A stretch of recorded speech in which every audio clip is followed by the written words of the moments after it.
Echo, office on.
Hello. Hi, how are you? All right, how are you? I don't know. I feel a little, I don't know what we're doing today, so I'm not very good at that. I You mean in the thought, class? yeah, like I didn't know how I was going to prepare for today because when I looked at it, um, It should say chapter three, but let me check. well, chapter three, it said chapter three, but it said something else. Where was I? Hold on. I don't know where I was. I was going by something I saw. It was where, I don't know where it was now that I saw it. So Yeah, now I feel stressed because I haven't read chapter three. but that's okay. You don't have to read it ahead of time. Um, oh, where was it? It's gonna drive me nuts now. It was something else that I saw. Oh, something I thought you would have had to have been doing with us. It was a group something. That's Thursday, the group mentoring. Yeah, maybe that's what it was. Oh, that's Thursday. Okay. Yeah. Okay, gotcha.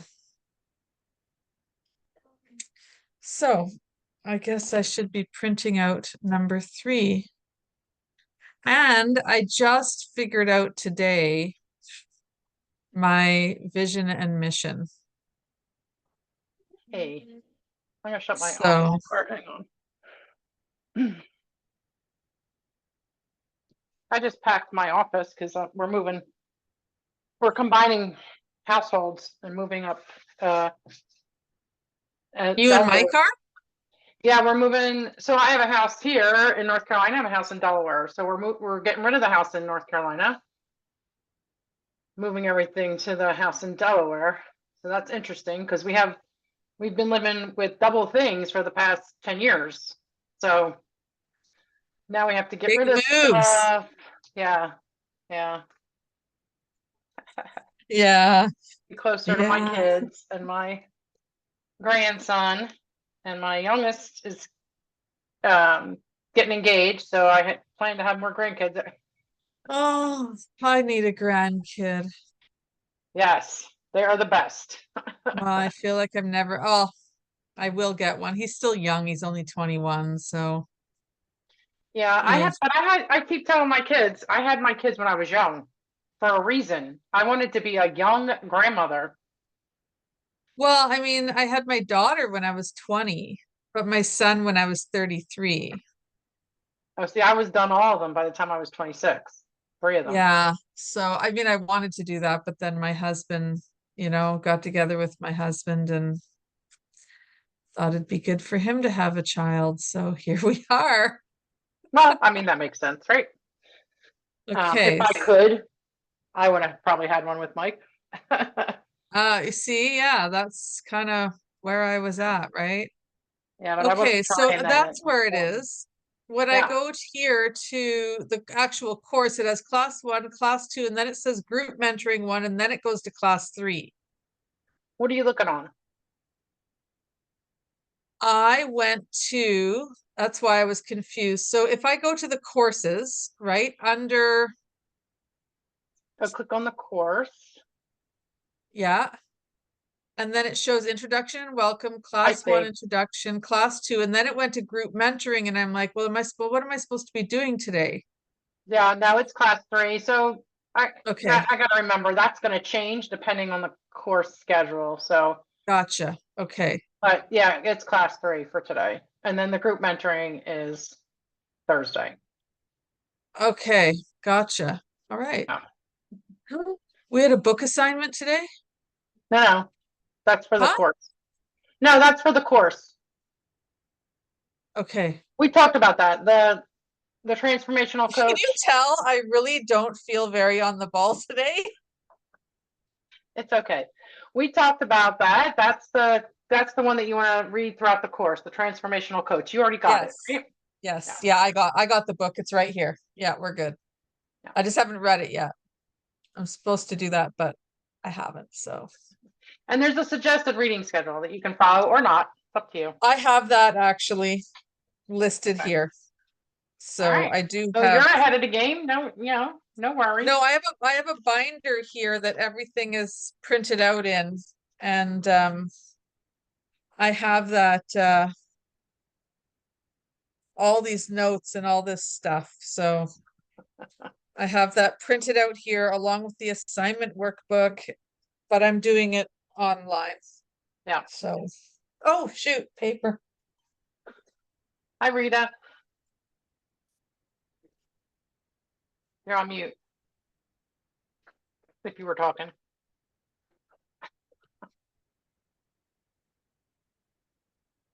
Sorry. Technical issues like you had now the day. Suddenly my computer doesn't even know that I've got Zoom. Never mind clicking on the link. Finding. I do want to give you guys a heads up. So I'm in North Carolina, and the storms from the hurricane are over us. So, lights flickering, things along those lines. We're hoping it does. They said 10 inches of rain today. So, if I disappear, I'll come right back. If I can't come right back, I'll email you guys. But so far it's just like a flicker, and then I'm back. So it shouldn't be a problem. Okay. Good. All right. So today we're talking about chapter 3, which is cultivating a coach mindset.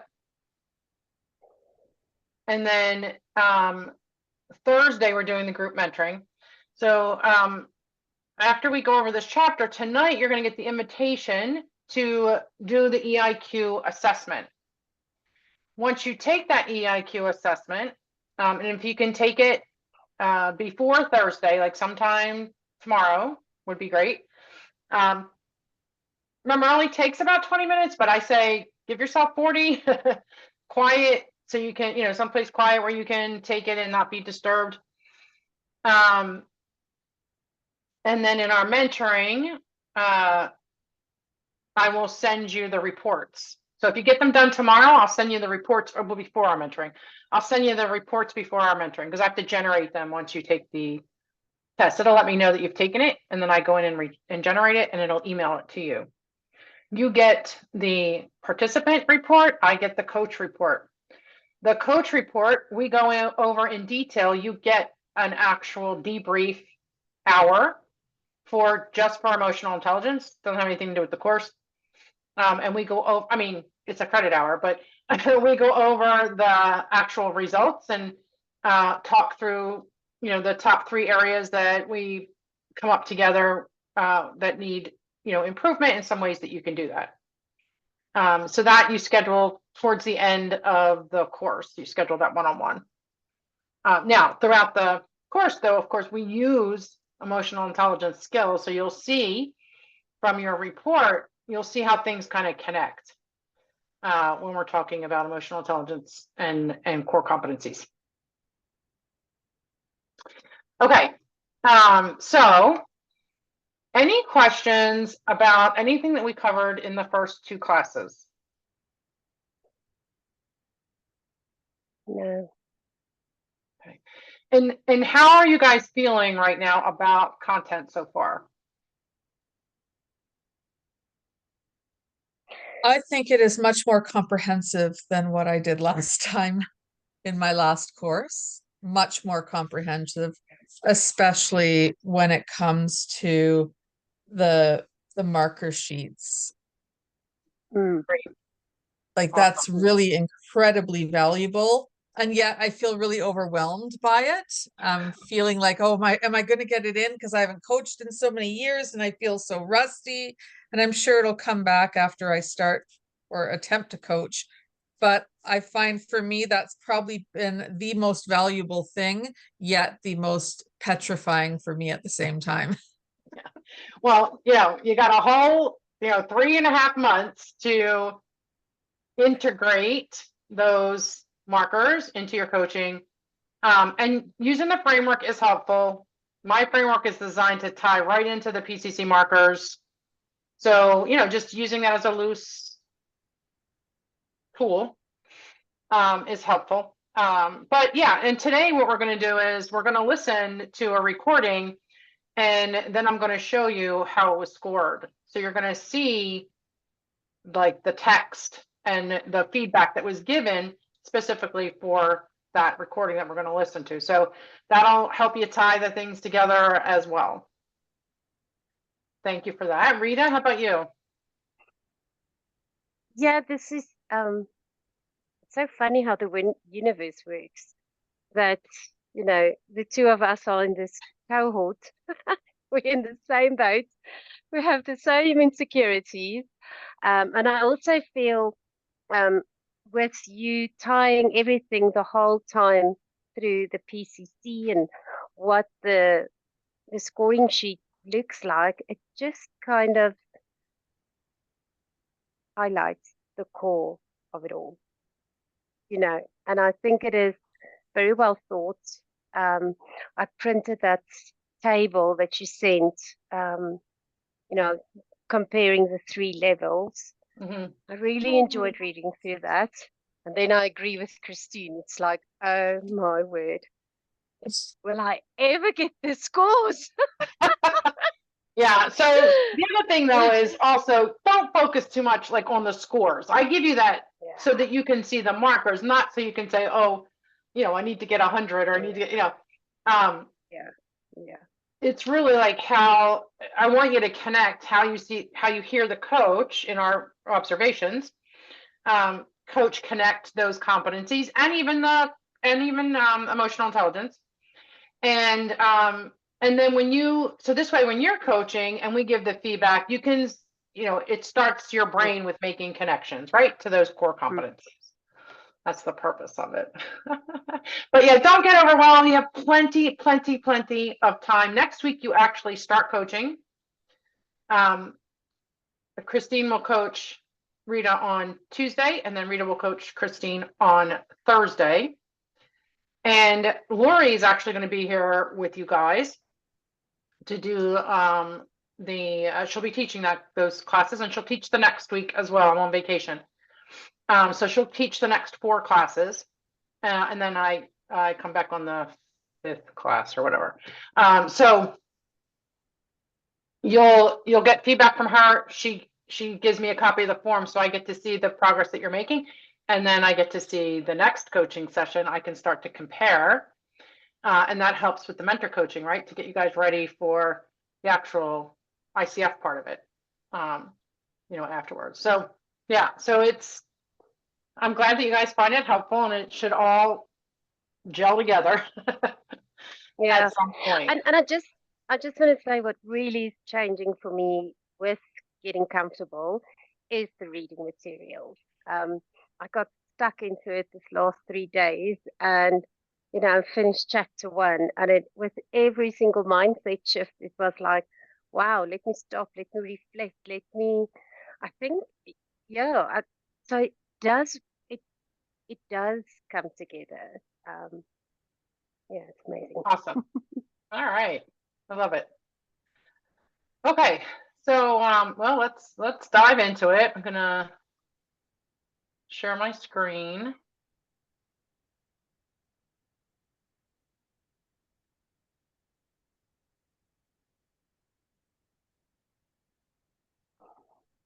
Okay, and so we're on chapter 3, cultivating a coaching mindset.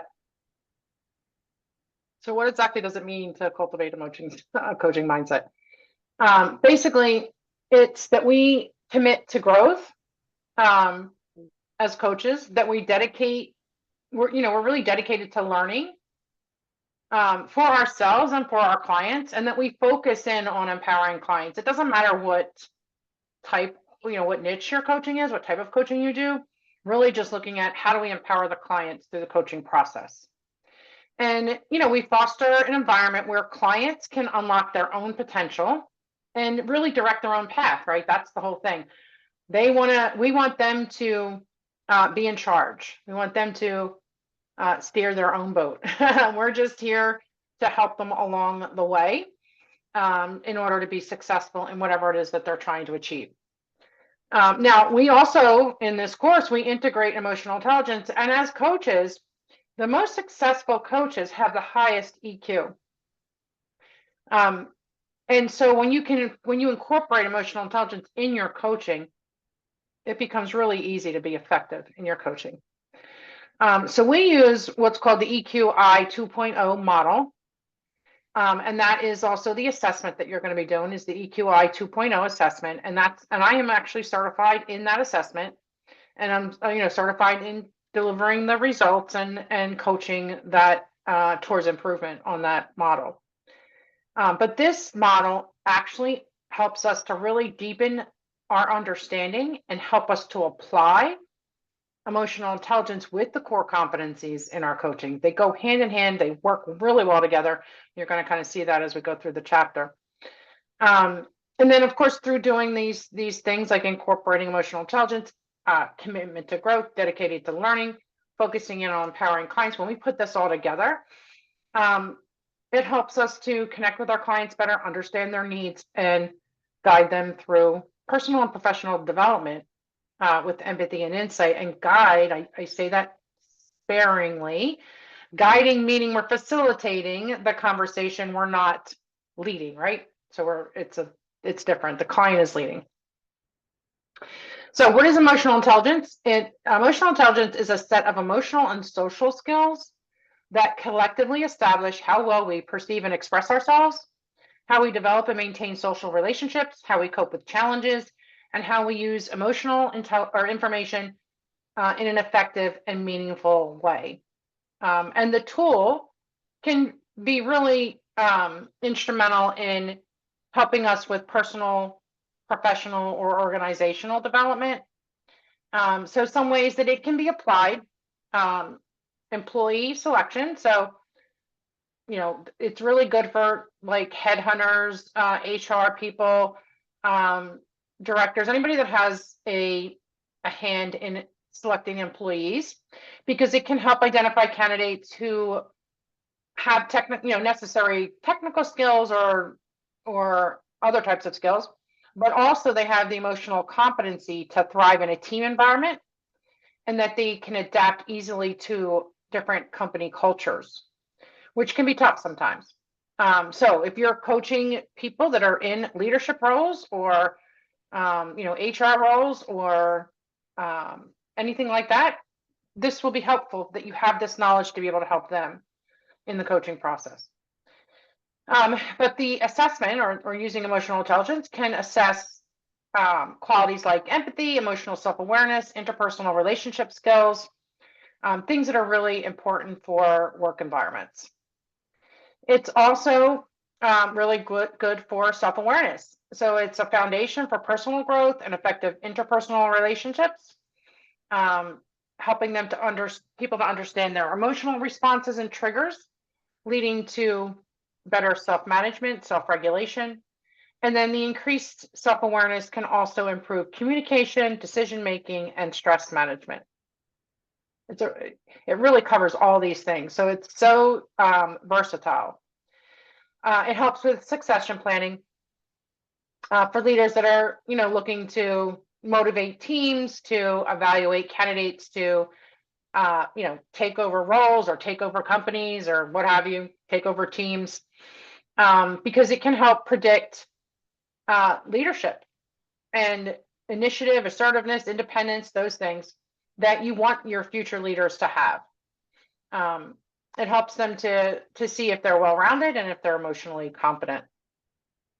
And then leadership development by itself, it can help them to manage teams, lead change, create positive work environments.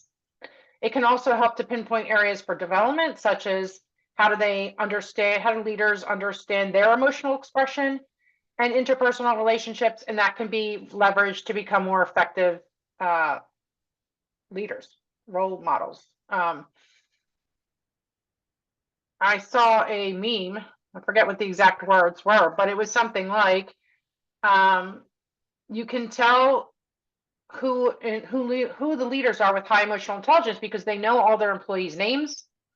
They know what kind of families they have, if they're married or if they have kids, and it's the emotional intelligence that drives them to learn more about their employees, to create that environment that is a successful environment. And then executive and leadership coaching, if you were going to go into that, it helps executives and leaders assess and understand their own emotional strengths and areas for growth. If you're doing that kind of coaching, then you can help to develop better leadership so that they are connected with their emotions and the emotions of those that they lead, their teams. So that there's empathy, understanding, and it helps to create an environment where there's a shared vision for that team, the vision, company, whatever the case is. And then, of course, emotional intelligence is huge for team effectiveness. Teams function best when members understand and manage their emotions well and relate effectively to one another. So in EQI 2.0, they have a 360 version and a standard version. You're going to take the standard, but there is a 360 version as well. And it can assess team dynamics and provide insights into how the team can improve its emotional functioning, leading to better communication, conflict resolution, and collaboration. So if you are coaching teams, having these skills for yourself can help you to help them to develop better team dynamics. So things like communication skills, where you can help identify where they can improve with their verbal and nonverbal communication. And then, of course, there are opportunities for you in the coaching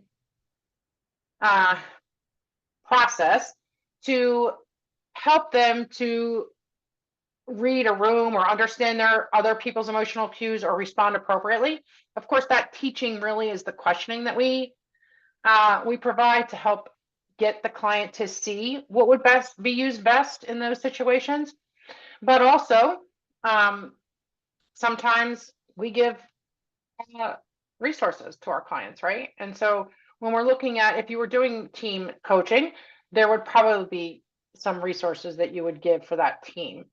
Most team coaches do that. So there's a like a resource library or something where the members of the team can go and get some information or some tools, and then you coach around that information or those tools. Resilience training. So emotional intelligence is key to building resilience. You can work with clients to develop strategies to handle criticism, setbacks, and stress. Conflict resolution, of course, it's one of the bigger things that we help people with in general, not just teams, but helping them to use their emotional intelligence to navigate conflicts, personal relationships, work environments, team environments. Basically understanding and managing our own emotions as well as empathizing with others. And then enhancing emotional vocabulary. So you can assist clients in expanding their emotional vocabulary, helping them to articulate their feelings more clearly. That helps them to understand themselves and express themselves better, and also to express their needs and their boundaries to others. And then improving empathy. So you can help clients become more empathetic, which is essential for building and maintaining strong personal and professional relationships, navigating change, just helping clients to adapt to that change, being flexible and being able to pivot when necessary. And that could involve like recognizing and understanding their own emotions around change and developing strategies to adapt constructively. I don't know if you ever read the book, Who Moved My Cheese? It's a very short book, and that's actually, it's a good, it's not meant for, it was not developed for coaches, but it's a good book for coaches. It definitely helps you to see the resistance that people have to change. It's a very small book. If you can get it, I would get it. There's probably a digital version, but Who Moved My Cheese? And that's all around change. And then cultivating positive relationships. So, helping people to understand how they can build and sustain positive relationships by fostering trust, communication, and understanding. And then mindfulness and emotional regulation. You can incorporate mindfulness techniques at the beginning of sessions or at the end of sessions to help people kind of observe their emotions without judgment and learn how to regulate them effectively. Motivation and goal setting. So emotional intelligence can be used to understand what truly motivates a client, which can then inform more effective and meaningful goal setting. And we do this throughout the course. All these things that we're talking about, you're going to get the tools to do it within the ICF core competencies. And then performance enhancement. So using emotional intelligence to identify blocks or negative patterns that may be hindering a client's performance, whether it's in sports, business, or personal growth. So when we're able to leverage emotional intelligence in these ways, it can really help clients to achieve a deeper understanding of themselves and others, leading to more personal, meaningful personal development and success in achieving their goals. So again, very flexible in how you can use emotional intelligence. And this is we're going to go over the model right now, and this is what we incorporate. It's an assessment. Now, the actual assessment is a tool that evaluates 5 key areas that are highly relevant to both coaches and their clients in different ways. So there are 5 scales, we call them, and then there are 15 subscales. So the 5 main scales are self-perception, and this deals with understanding our own emotions. It includes self-regard, self-actualization, and emotional self-awareness. And the reason why this is so helpful is because we really have to be aware of our own emotions to be able to manage them effectively so that we can remain composed and supportive to our clients, and also so that we don't become judgmental, right? That we hold our bias at bay. And it also helps the clients benefit by helping them to gain insight into their own feelings, which is, kind of the first step towards personal growth. The second one is self-expression. So this area focuses on how individuals express their emotions and themselves. It includes emotional expression, assertiveness, and independence. So this, for us, is so that we model healthy expressions of emotion, demonstrating clear communication while we're doing that. And the clients learn to express themselves authentically and constructively, while they're trying to reach their goals. Interpersonal skills is the third one. This assesses social skills and how people interact with each other and others. And it includes interpersonal relationships, empathy, and social responsibility. So it's not just about our own personal relationships, it's about our society really at large.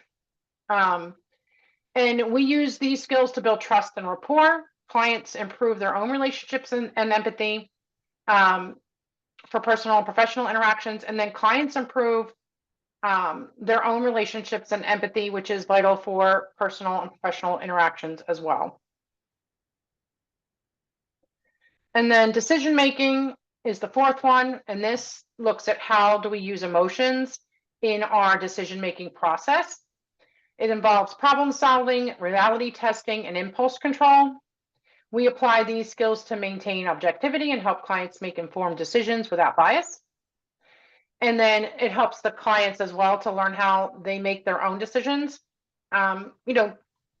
Typically people that react negatively to things or react with a lot of emotion don't always make the best decisions, right? So decision making is a big part of that, of the emotional intelligence. And then the fifth one is stress management.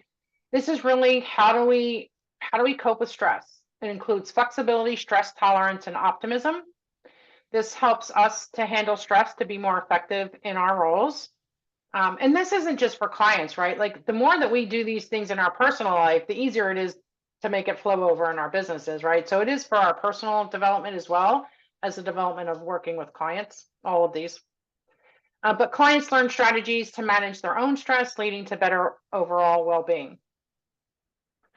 So each of these 5 components plays an important role in coaching as they help to understand and manage emotions.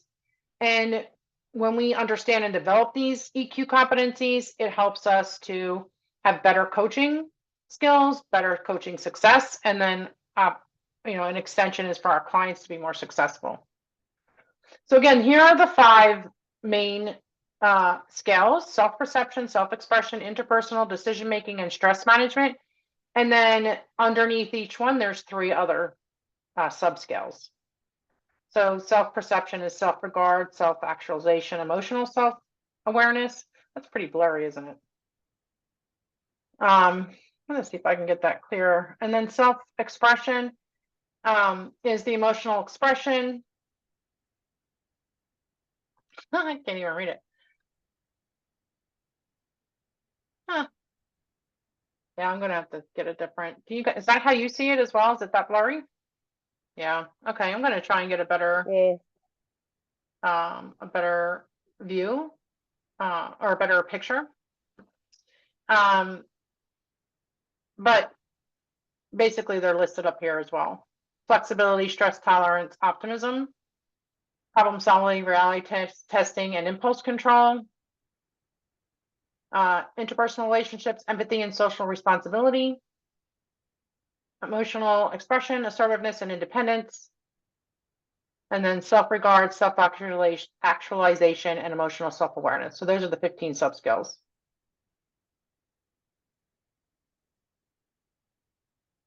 Okay. Questions about that so far? Or comments? Okay. So emotional self-regulation in coaching. Basically, the ability to manage our own emotions is really important. It allows us to maintain clear, focused presence, which is essential for creating a supportive environment. Presence is a big part of coaching. Mindfulness helps us to stay present, and it's a technique that we can use is to develop mindfulness. Also, cognitive reframing is really invaluable. We're going to talk about both of those. But mindfulness is just basically staying present, helping us to stay, calm and collected. And then cognitive reframing actually helps us to shift perspectives and view challenges as opportunities for growth. Both of these also are things that we can use with clients. We can use mindfulness techniques and we can use cognitive reframing. Both are beneficial to us, but also, again, we can use them with clients. We can teach these little techniques. Again, we can use them like at the beginning of coaching sessions, at the end of coaching sessions, or you can use them in between sessions. If you're, some coaches do like homework or field work is what they call it, where you can give your clients like a sheet to do a mindfulness technique or to do a cognitive reframing around something that's popping up for them or is, making them get stuck or something. So some things that we can do to stay present and aware. And again, things that you can use with your clients as well is focused breathing. And that's basically where we're taking slow, deep breaths to center ourselves before and during a coaching session.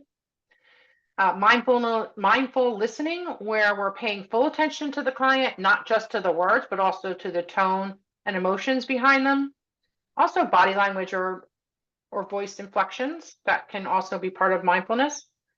Body scanning, where we're periodically checking in with our own body to release tension and remain relaxed. And then grounding exercises where we're using sensory experiences like, feeling your feet on the ground, to stay anchored in the present moment. I'm sure you guys, maybe even do it. I don't know, but like grounding exercises where people go out and walk barefoot so that they can ground themselves. And that's exactly what they're doing, is that they're using that as a sensory experience to ground themselves. Same thing with sand or other textured surfaces for that sensory experience. These techniques help you to create a state of calm, and then also to center ourselves. So calm, but also to focus, right? To center ourselves. Now, when we use things like cognitive reframing, it helps the clients to approach situations in a more positive way, in a constructive mindset. It helps them to find better solutions and quicker solutions to move forward. And so some examples of cognitive reframing are, reframing failure as feedback. And I'm sure you've heard that, right? Instead of saying that you failed, or instead of focusing on a negative aspect of failure, we're saying failure is actually a learning opportunity. In this case, we're saying failure is feedback, right? It allows us to look at setbacks as valuable feedback and actually opportunities for growth and learning. So we can help them to reframe those setbacks. I don't use the word failure with clients. I don't say, oh, well, what failure do we need to overcome? We say, like, what obstacle got in the way, or what setback is there? What block is there? And how can we use that to reframe it to move forward and have some growth and learning from it? And then from challenge to opportunity. So we help them to shift their perspective from seeing a situation as a problem to viewing it as a chance to develop new skills or strategies. And then alternative perspective, asking clients to consider different viewpoints or ways of looking at a situation that might be causing them stress or frustration. And then positive outcome visualization. So assisting the clients in visualizing the best possible outcomes and being able to shift their focus from worries about what could go wrong to actually what could go right. And that's actually a pretty simple one. You can do that pretty quickly.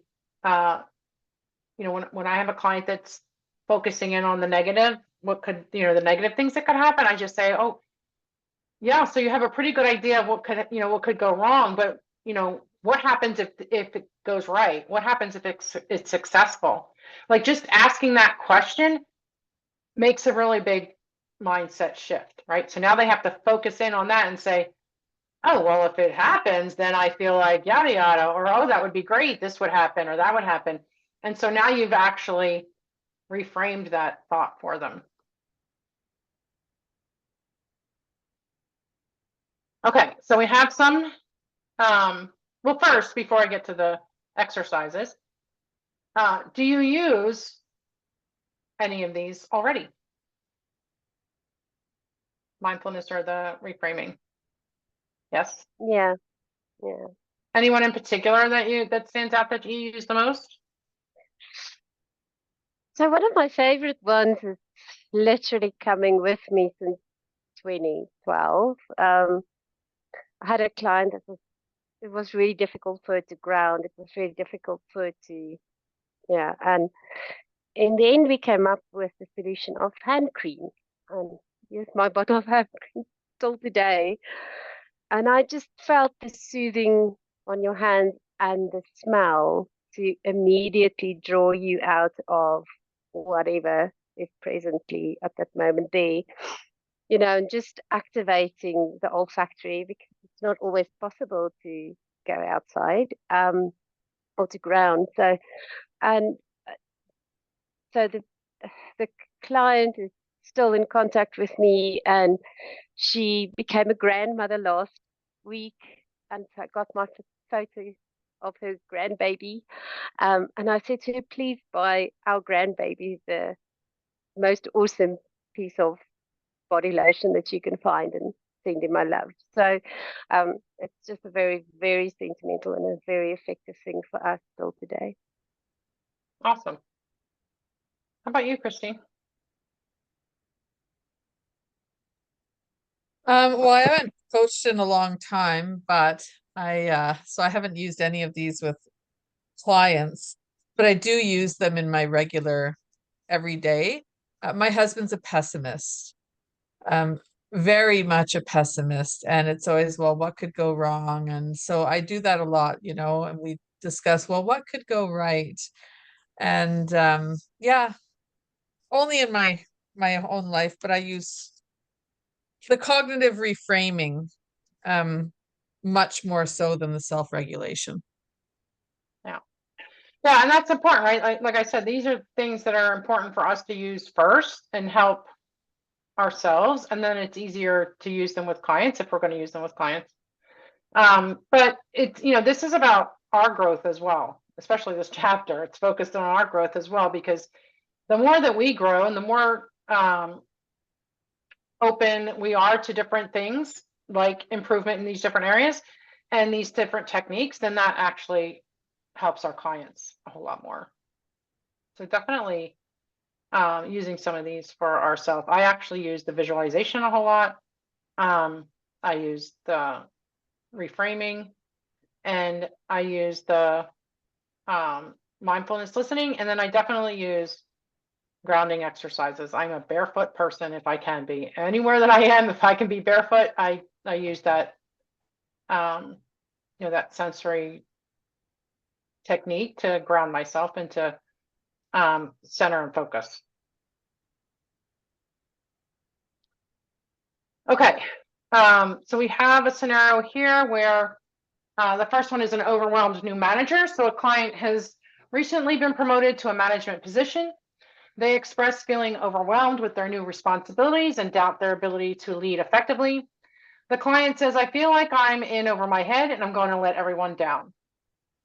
So how would you help the client reframe the situation to see their new role as an opportunity for growth and proof of their capabilities, which their superiors have recognized?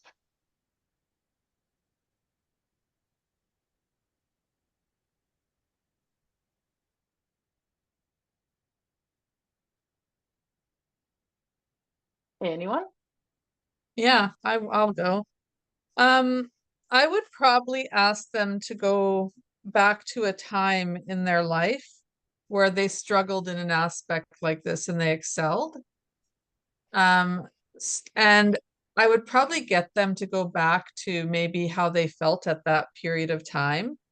And because chances are they probably felt concerned, insecure, feeling like they can't do it, and saw that they overcome that.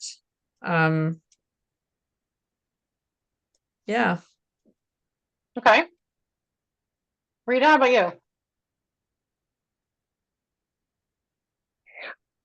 I would ask them if it's possible to maybe put on the jacket of the manager who appointed them and ask them if they can use that lens, probably better analogy, to name the reasons or the motivation that they for choosing you. I don't know how to express that now properly. Yeah. Yeah. So two things. Definitely by doing what you said, Rita, is just like asking them to put themselves in their manager's shoes, or just a simple question of like, well,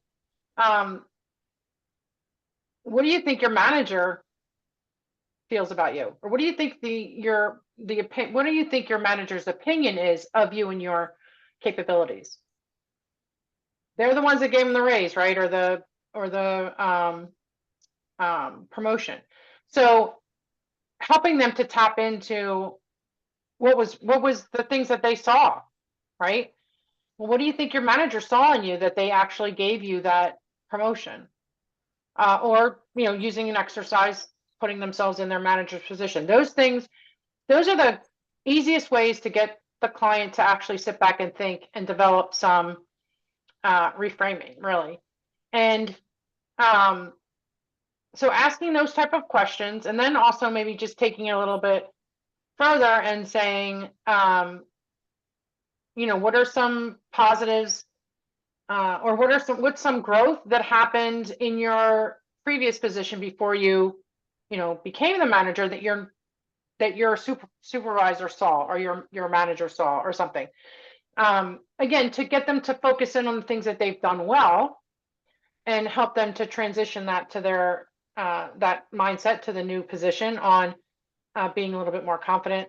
And hopefully we're correlating that to, they're not going to let anybody down because they didn't let anybody down before. That's why they got the promotion. Now, looking back on a previous success is a tool to use, because it allows them to see where they overcame things, right, and moved forward. I will say that we're moving away from that at a PCC level. We move away from bringing in past experiences, and we want them to really focus in on current experiences. But if somebody is really stuck and you can't use these type of questions that we just talked about to, those type of questions aren't working with them to reframe or change, their opinion of it, then yes, let's start looking at how have you overcome things in the past and how can you apply those things to the current situation, which is basically what you said, Christine. Mhm. But focus in first on current. Here's why I say this, because when we start bringing up past things, what happens is we get into the potential of storytelling or getting off track, right? Where clients will start to tell stories about things that have happened in the past or their other situations. And now we're in a position where, do we interrupt them to bring them back on track? Like, we've created this situation sort of, right? Because now we've asked them about something that's happened in the past. It's not 100% relative to now.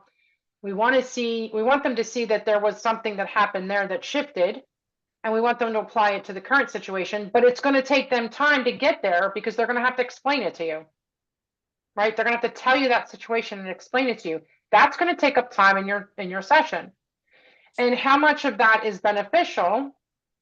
Like, if they take 10 minutes to explain that, is that 8 minutes that you lost, out of the 10 worth it in the end? Because now you have to regroup and kind of refocus back onto the current conversation, where 2 minutes was enough to ask a question about, the current situation. Well, what do you think your manager saw in you that gave you the promotion, or whatever question you're going to ask in that case. But so we have to be careful with asking those type of questions, just because it can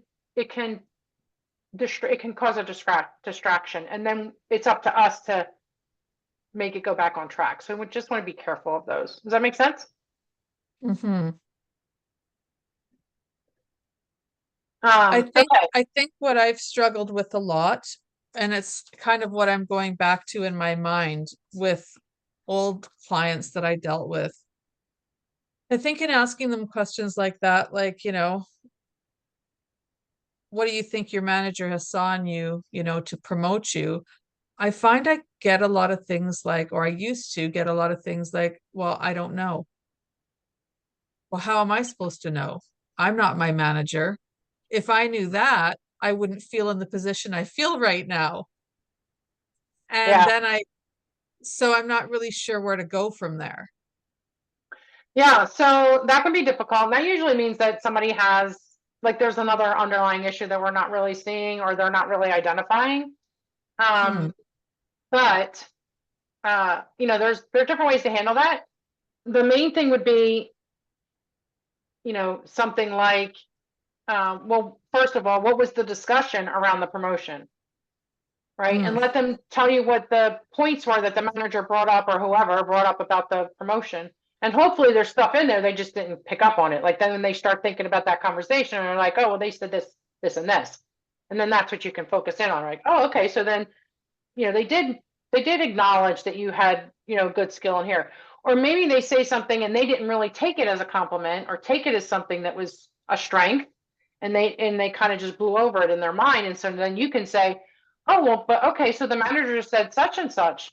How did that make you feel? That must have felt great, or something, right? To let them see that Yeah. that was something positive that maybe they just skipped over and didn't really acknowledge or notice. Okay, cool. Thank you. Mhm. But ultimately, if somebody doesn't want to acknowledge things, they're going to still come up, they're going to just come back with something else that's negative, right? That's not going to help them move forward. And then sometimes that's where we have to be forward and be honest, with the client. If you go through a couple questions and they're still blocking it at every turn, then you have to make an observation. So something like, again, depending on what the specifics are, but something like, so I noticed the last couple of questions that we've gone over, that you seem resistant to see any positives in, what your manager might have seen in you. Where do you think that's coming from? Or what do you think that's about? So then you're putting the focus back on them and saying, there was opportunities here, but you seem to be Mhm. against it, or there's a block there somewhere. What do you think it could be about? And help them, see if you can help them move past it.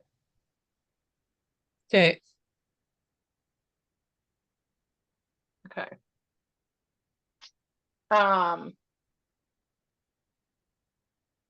Second one, a client has been laid off and is worried about their future, stating losing my job has ruined my career. I'm too old to start over and no one will hire me now. How can you help the client in reframing the job loss, not as a career ending event, but as a chance to explore new opportunities that might align better with their life goals and interests, maybe even leading to a more fulfilling career path? Rita? So I think I will first acknowledge that this is a big turning point for anybody. And I would invite the client, if he will indulge in a journey for a moment, hopefully he says yes. And then I could say, if there was no past change holding you back, what do you feel is drawing you closer to success right now? Okay. Yeah, so that would be trying to think of the name, but it's a little bit abstract. How can we make that more targeted so the client could potentially connect with it quicker?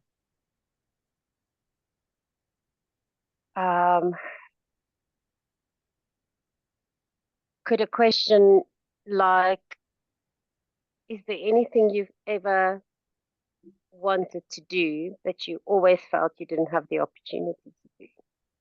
Yeah, I don't know that I would do is, because that's close-ended, right? So you could say something like, what are some potential, start with what are some potential things that you've wanted to do that you've never been able to do or never had the opportunity to do? That would be a good Okay. question. Yeah. How about you, Christine?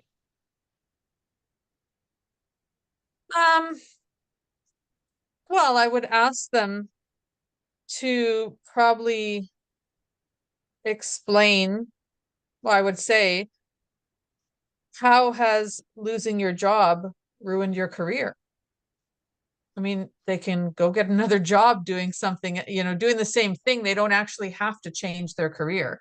So I would want to know, first of all, how has it ruined their career? And then I would probably, once they answered that, I'd probably want to reframe that into more of a positive. And I would also, with starting over, I'd ask them, in your mind, how old is too old?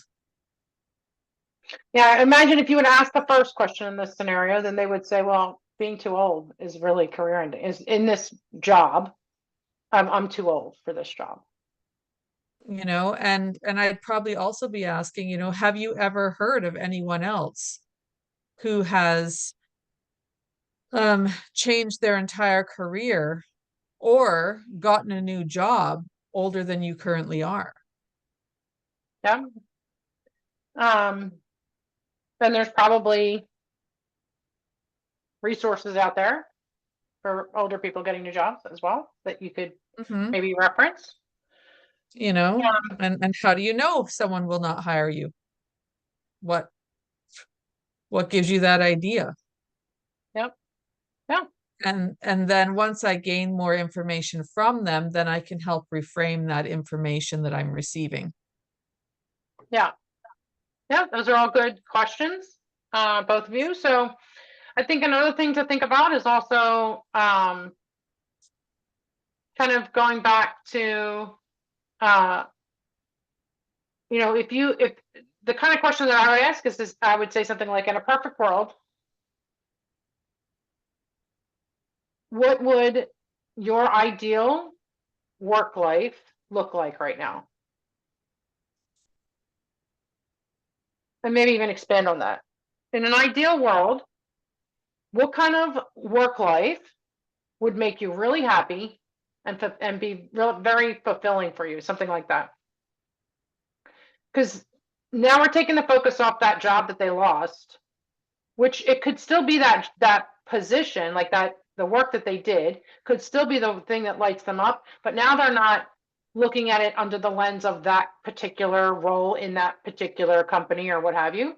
Now you're taking it out of that context and you're making it more broad, like it can apply anywhere now. What is it that lights you up, right? Depending on who you're talking to. Older person, you're probably not going to say that, but basically want to find out what is it that lights them up.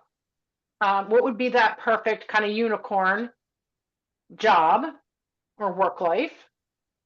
And then from there we can say, okay, so what are, and this is what career coaches typically do is they get that vision about what lights them up, and then they go into skills. So you want the vision first, and then you can start asking, some questions around skills, that they have, or maybe that they need in order to have that kind of a position. Where can they get those skills? That kind of thing. You can get more into kind of the weeds of it, but yeah, just getting them to kind of pull off of that particular job that they lost and look at what would really serve them now in this season of their life. What would light them up? What would really excite them?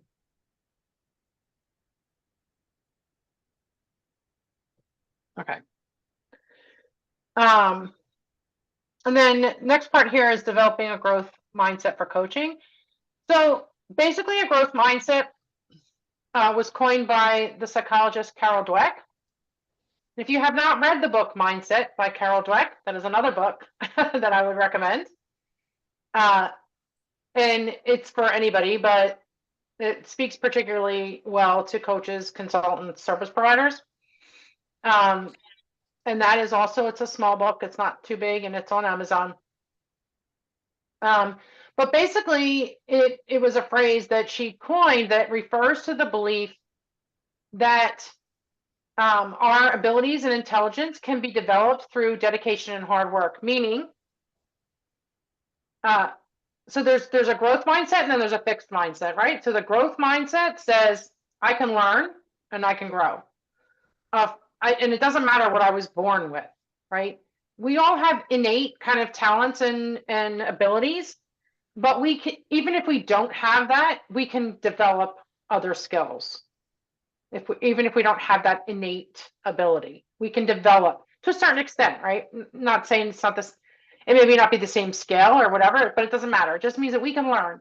Fixed mindset says I was only born with these skills and these talents, and so I can't learn anymore. I have to find things that are within this framework, and I can't go outside that framework. And that's the difference between a growth mindset and a fixed mindset. So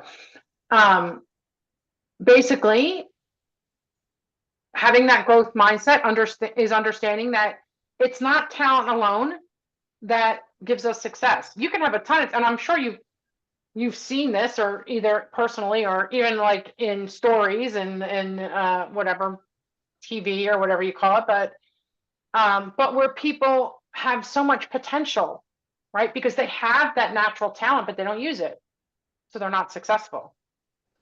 So really, it's understanding that it's not just talent that gives us success. It's the other skills and the other things that we develop to take that talent and bring it to fruition. So we take that talent and we build in resilience, and we build in the skills around it that need to be developed in order to be successful. Having a growth mindset as a coach is a foundational piece. It's really fundamental. It encourages clients to see challenges that are, opportunities versus dead ends, blocks.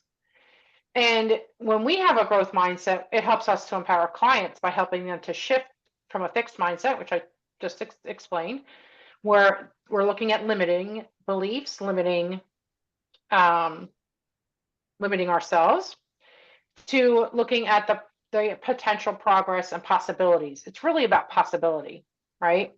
So when you look at applying a growth mindset, you encourage clients to go through difficulties, viewing setbacks as part of the learning process, which we talked about as a tool up earlier in the chapter.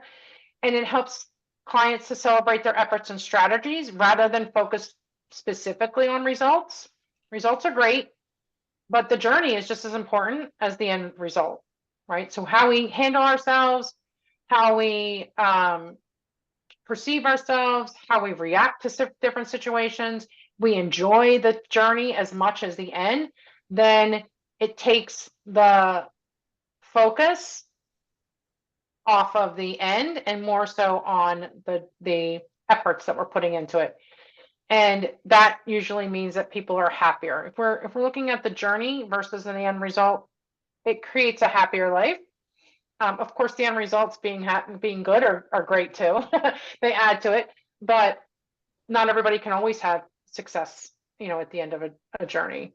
So through applying growth mindset, we help them to recognize and challenge their limiting beliefs, and we replace them with affirming beliefs about their potential. So by having our own growth mindset, we can inspire clients to adopt the same approach, leading to more dynamic, resilient, and adaptable attitudes towards personal and professional development. And then curiosity is a big part of cultivating a coaching mindset as well. I mean, if we're not curious, we're not going to be good coaches, right? You have to be curious about the client, about their thoughts, their feelings, their beliefs. These things are foundational to coaching. It's what generates our questions that helps the client create awareness. So when we cultivate a coaching mindset with a focus on growth, it naturally leads to having that curiosity. When we're curious, we ask better questions. It allows the clients to think deeper and learn more about themselves quicker as well. When we listen closely, it shows that we care about our clients, which is another way to help find out more about what's really going on with a client when they feel safe and they feel like we're curious about how they think about things and how they, how they follow through on things, how they react to things, then they're more likely to share with us. But also being curious allows us to see every session as a chance to learn. So we learn more about our client, but we also learn more about ourselves in each coaching session that we have. So we can think over what happened in sessions to get ready for the next one. So we're learning from previous sessions. We're learning what worked well for the client, what didn't work well for the client, maybe what type of questions the client was resistant to, what types of questions they were open to, and we get to apply them into our future sessions with that client.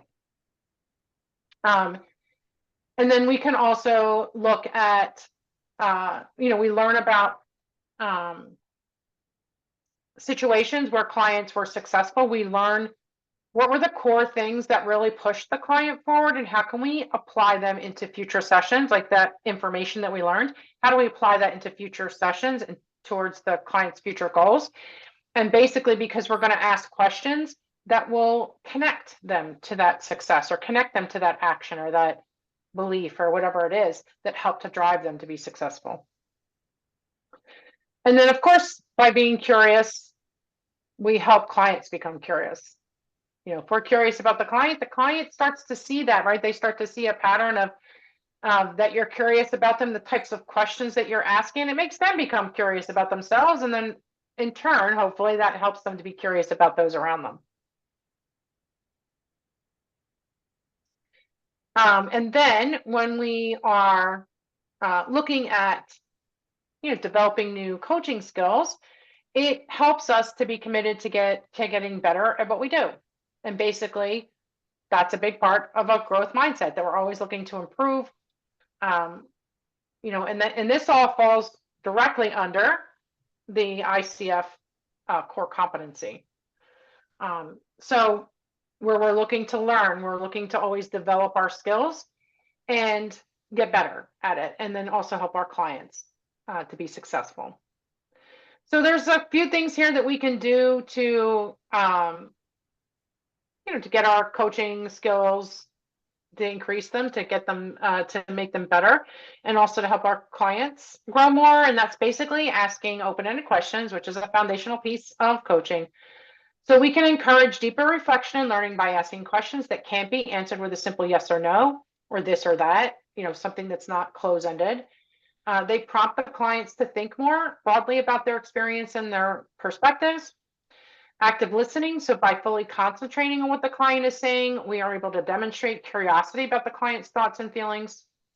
This helps clients feel heard and valued, and it can uncover underlying issues that may not be immediately apparent. We adopt a learner stance. So we adopt the mindset of a learner, where we can approach every coaching session as an opportunity to discover something new about the client, rather than as an expert who has the answers. Reflective practice. So we can reflect on the coach's or the client's words and behaviors, as well as their own reactions and questions, which I was kind of just talking about. It can help us to have greater insight, help the client to have greater insight, and also provide questions for future sessions. Modeling curiosity.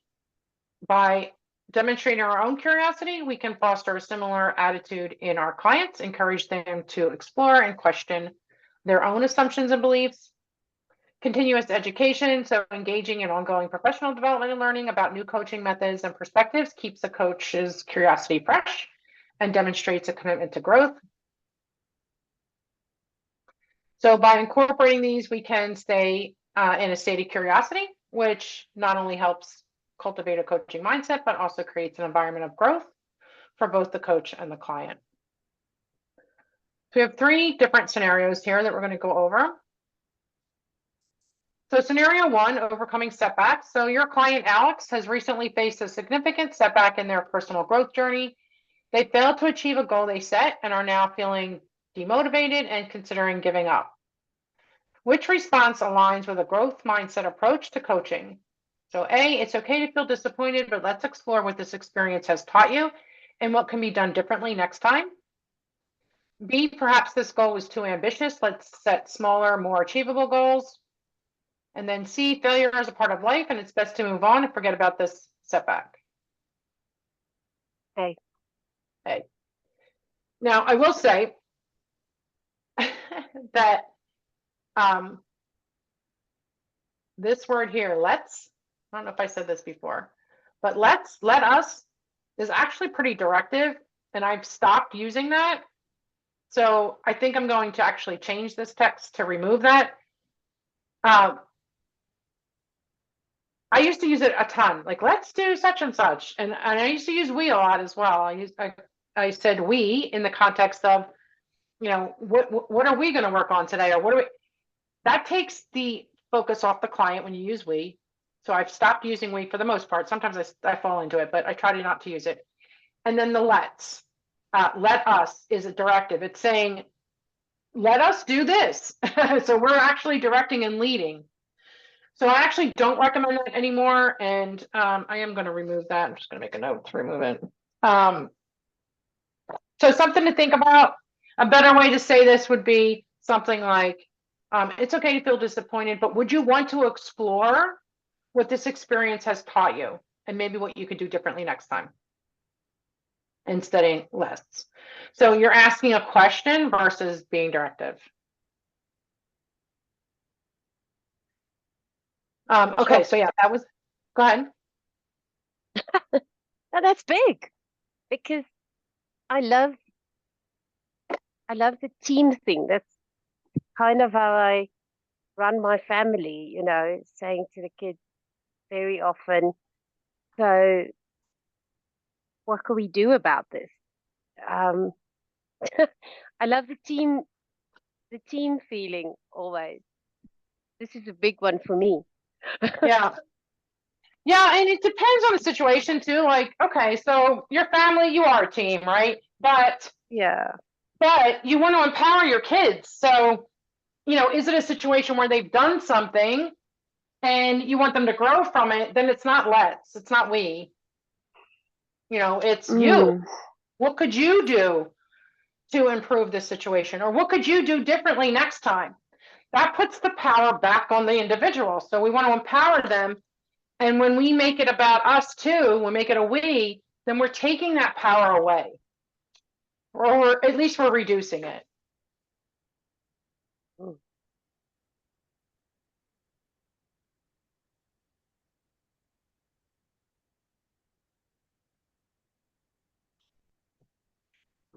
Okay.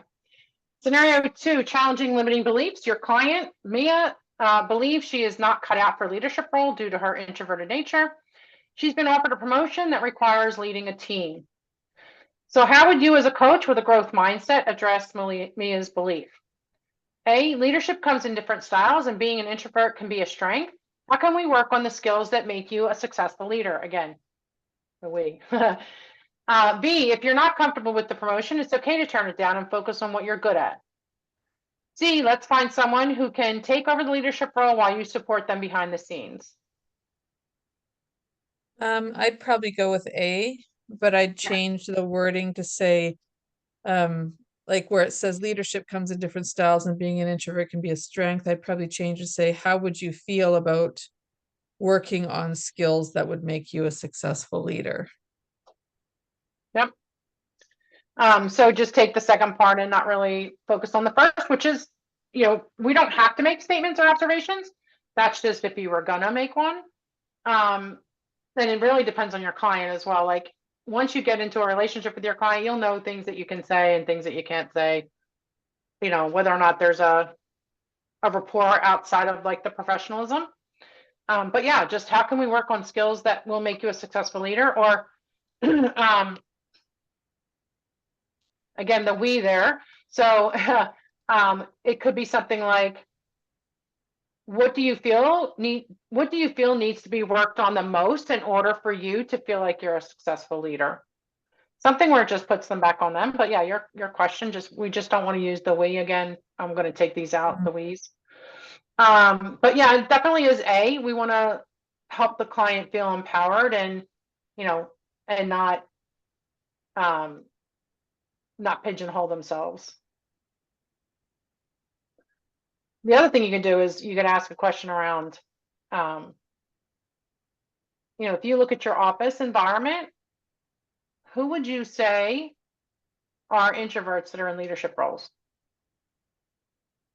So helping them to see their own environment, no matter the situation, this is just specific for this situation, but, so that they can say, oh, if possible, if there is one, oh, so-and-so is an introvert. Oh, great. And how well do you think that they, or what do you think about their leadership skills? Right. And so you can start a conversation that way as well to help them to make a correlation. I'm wondering if it will serve them to actually ask, but what do you see as an introvert? Because I found that people associate introvertness or introverts with shyness, which we know is not the truth. Yeah, I mean, you can definitely explore introversion in general first. But again, the client is the lead, right? So you could say something like, this is like a direct response to that that statement of, I don't feel like I'm cut out for a leadership role because I'm an introvert. But you could potentially say, well, what does being an introvert mean to you? Or what does an introvert look like to you? And start it that way. And then, but you would need to connect it to the leadership at some point. Mm. Because that's what the client is bringing to you. Okay. But yeah, you can definitely explore what their meaning, what their thoughts are, or how are they viewing themselves as an introvert. Um, and explore it that way. But again, we wanted the client to lead. So it might be a case of where you say, I gave these as specific scenarios, but when we're looking at like the coaching model and our competencies, it could be something like where we say, well, what would be more beneficial for us to talk about right now? Maybe what introversion means to you, or looks like to you, or how you can use the skills you have now to and build on to become a successful leader, like something that gives them the power to choose what the direction is of the conversation. So do they really want to talk about being an introvert and how they can either overcome things to become a leader, or do they want to really explore whether or not they are an introvert by their own definition or their own vision of it? So somehow we want to ask the question to help them to determine where is this conversation going. Okay, and then scenario 3, we want to encourage exploration. So your client John has several ideas for starting a business, but is hesitant to take the next step. He fears failure and is stuck in the planning phase. How might you use open-ended questions to encourage exploration? So A, which business idea are you most passionate about, and what small step could you take towards it this week? B, why not just pick the easiest idea and get it over with? C, what if you fail? Have you thought about that? And D, I don't know why it's up like that, but maybe you're not just cut out for entrepreneurship. Have you considered that? Now look, I know it's D. We laugh, but there are coaches out there that will do that will ask that question. Oh, Yeah. really? I would go A, but I would separate it out into 2 separate questions and not ball it into one question where they feel maybe overwhelmed by that. Yep, good. Yeah. Ask them one question, what business idea are you most passionate about? Okay, now we know that. What step could you take towards that this week? Good. Agreed. All right. Okay, so that's our chapter for today. Questions about anything?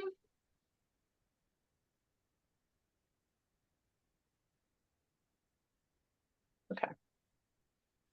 All right, so we're going to take a quick break, and when we come back, we're going to listen to a recording and go over the feedback form. So you'll need that feedback form. And we're just going to go till 2:30. So we have an hour to do all that. And I'll see you back here at 2:30. Thanks.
Hi, Anya. Hello. I'm just running down the passage.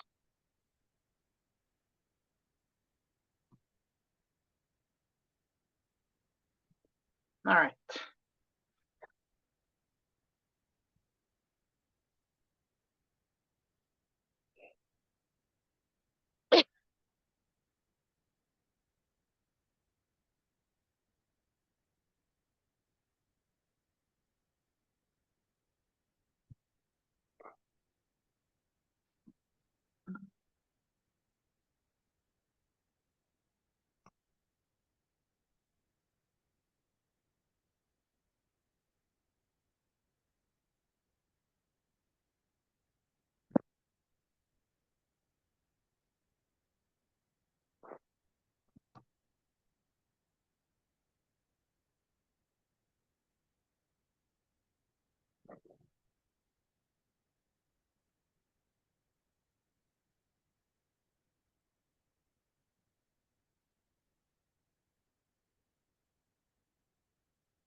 All right, let's see if I can make this so it's heard.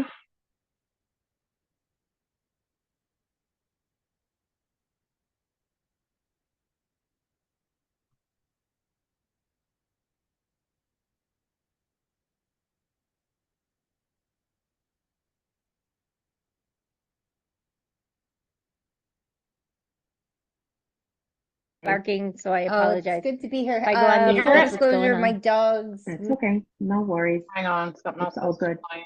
This is your time, so it's okay. So That is not Lori, what what would be a good focus for us in our session? All right, let's see. Go back to. Might start barking, so I Can you hear apologize. that? If I go on mute, that's what's going on. You can't That's hear it? okay. No worries. It's all good. This Okay. is your time, so I it's can hear okay. it. So Lori, what would be a good focus for us in our session today? What's top of mind? I think what I want to do is focus on there's two things. I have a couple of different things going on. But I've been toying with the idea of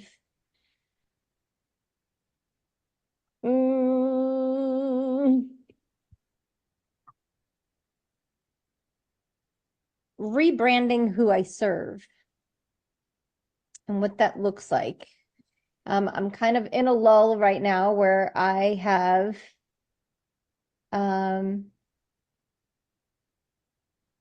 haven't actively pursued any more leads, and I'm down to like 3 clients because of personal reasons. So I'm thinking it might be a good time to just rebrand what I'm up to. So I'd like to explore that of what's going to light me up and what I should do with my life when I grow up. Okay, okay. You said there's a couple or two things. The other thing was I have a lot of stuff going on in my personal life, and I'm about to get hit with some visitors, and I don't know what to do with them while they're here because most of the time I'm not going to feel good. And as a people pleaser / need to entertain everybody, it's kind of giving me a little bit of anxiety. Okay, okay. So you have two topics that, for what I hear, is one related to your professional life in terms of the sort of persona that you want to serve. Mhm. And the other one is related to your personal life, you said, and related to visitors that you're having and how you're going to feel or feel sort of that you need to entertain them while you may not be feeling up to it. Yeah. Yeah. So Yeah, go ahead. I think I'd be better served to kind of talk about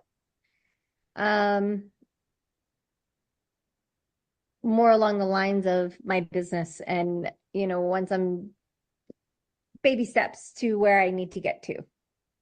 Okay, so that's your priority. You want to start with that Yeah. one? Yep. Okay, okay. Do you still want to have time for the second one, or we should see and dedicate our session to the first one? I would rather dedicate it to the first one. Okay, Thank- okay. So rebranding who you serve and explore what lights you up, what Yep. is that you want to mature sort of your offer to at this time. Okay, okay. So what would be helpful for us to work on that you can take away at the end of the session? What is something that will be of value? I think the focus on pain point and then what do I solve? What does that look like? Okay. So what are the pain points, and answer the question, what do you solve for? Yeah. Okay. And so by the end of the session, we would have what specifically related to your focus on your pinpoint and what do you solve for?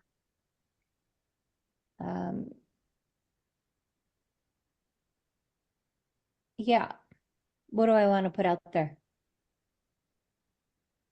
Okay. Okay. So, in terms of what you have today, so you have today an offer, but you want to rebrand it. And what you want to get to is, what do you want to put up there as your rebranding? Yeah, like who am I serving?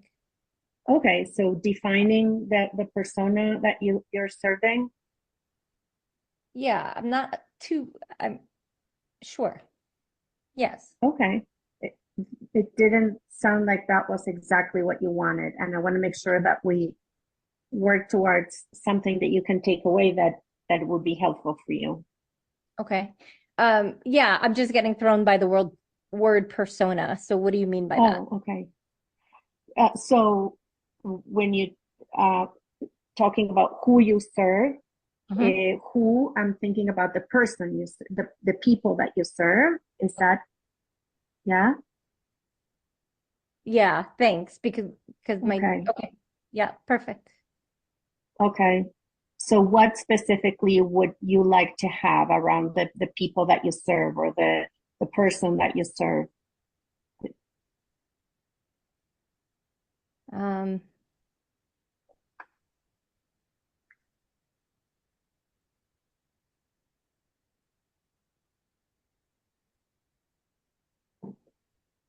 So the thing is that I've worked in a specific subset of people for a really long time, and it just doesn't light me up anymore. So what I want from this conversation is Okay. to explore who else I could serve, what other avenues should I consider?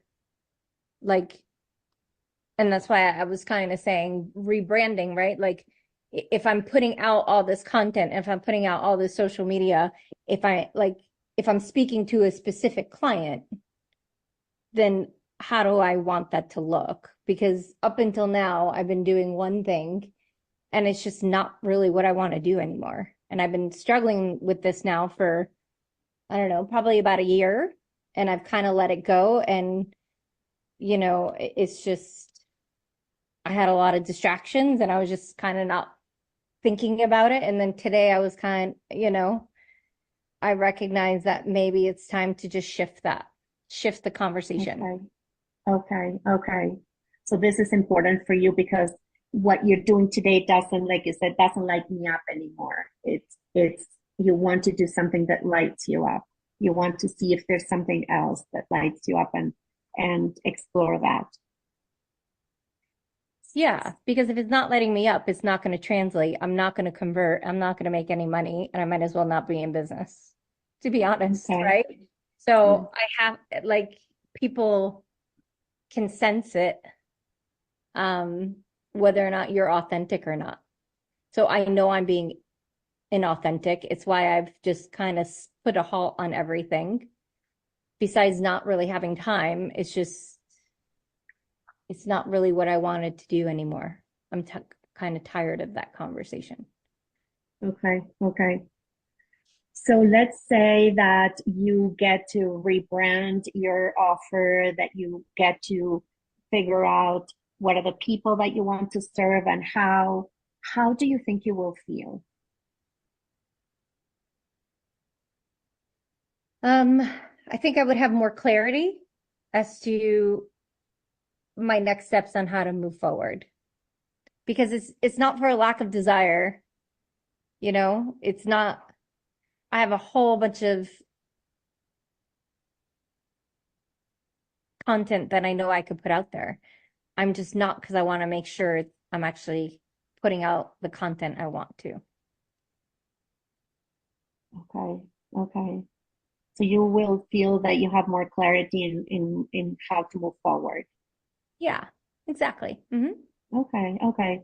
And if we do and you move forward, and let's say we're already in a couple of months from now and you're able to do this, how would your life be different? What do you think that will mean for you? I think it'll just be easier. I think it'll be easier for me to go and do the things that I know I need to do that right now I'm kind of like not doing. Okay. Okay. Like So I it know, sounds like, like I know what I need to do, right? I know, like, and I'm just not doing it because I'm like, what's the point? If my heart isn't in it, why am I doing this? okay. Okay. So where should we start? Um, I don't know.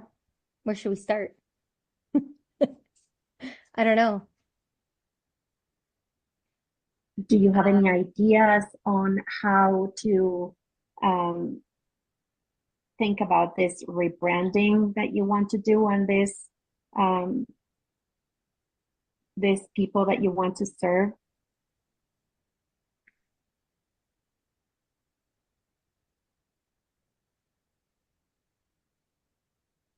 Hmm.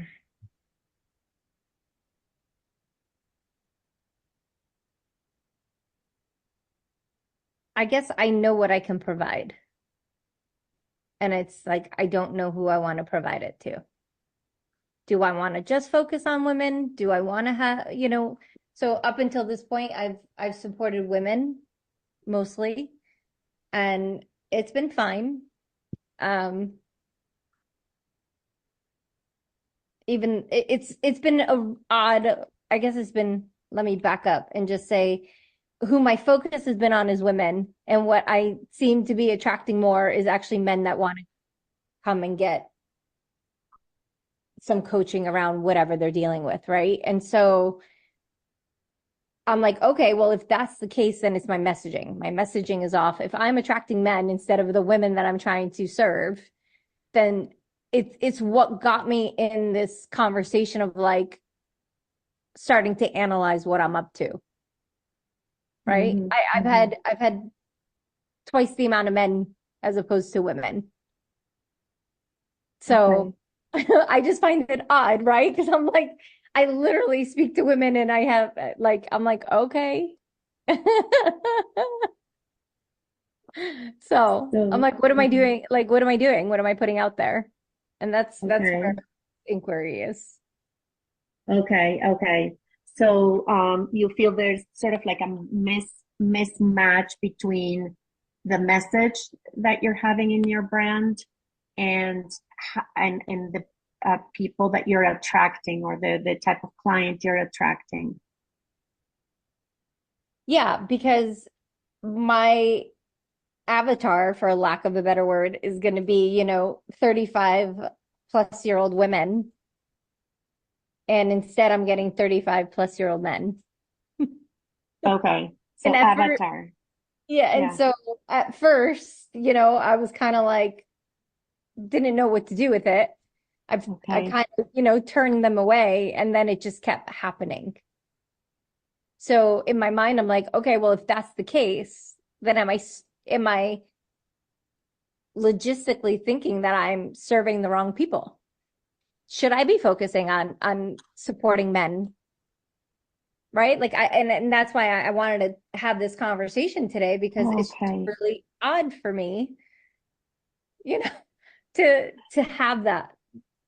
Yeah, yeah.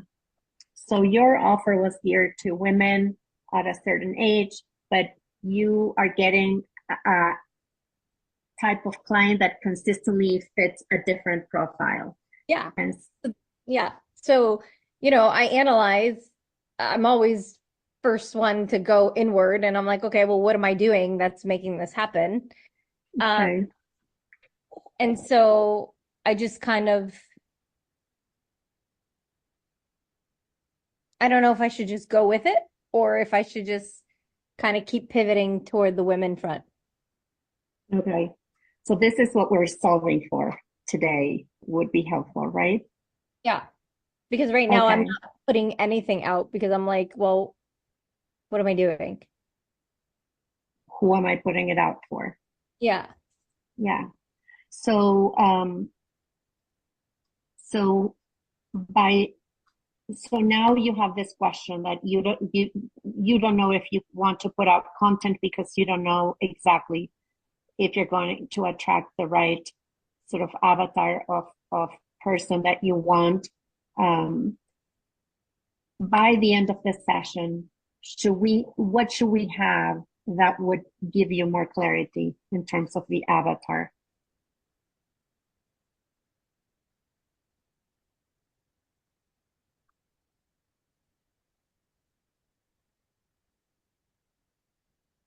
Um,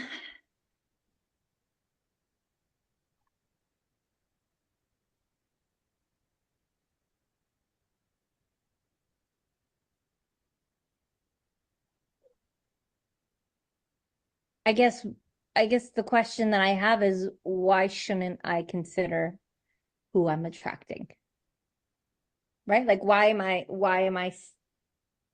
I so stuck on serving women? Maybe that's not my demographic. Okay, so answering that is important for you. Yeah, because I kind of have it that I shouldn't. I kind of have it like, oh, I should be supporting women, right? Like I should do that. But if that's not who I'm attracting, then what am I doing? Okay, okay, Right? So okay, in my mind, I have to do two things. I either need to change my messaging to gear it towards women, attract the people that I think I want to serve, or I pivot more into the other direction of who I'm actually serving. okay.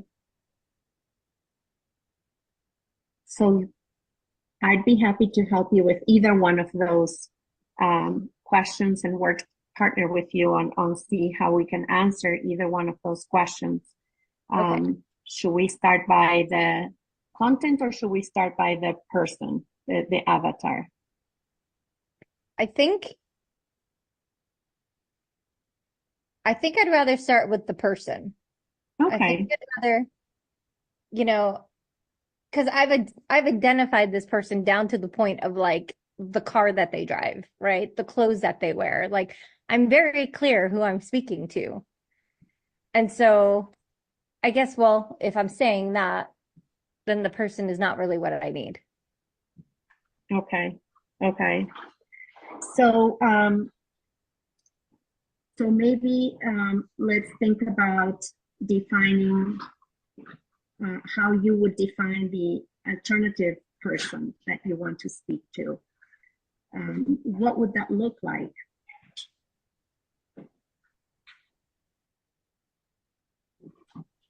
I mean, it would, I mean,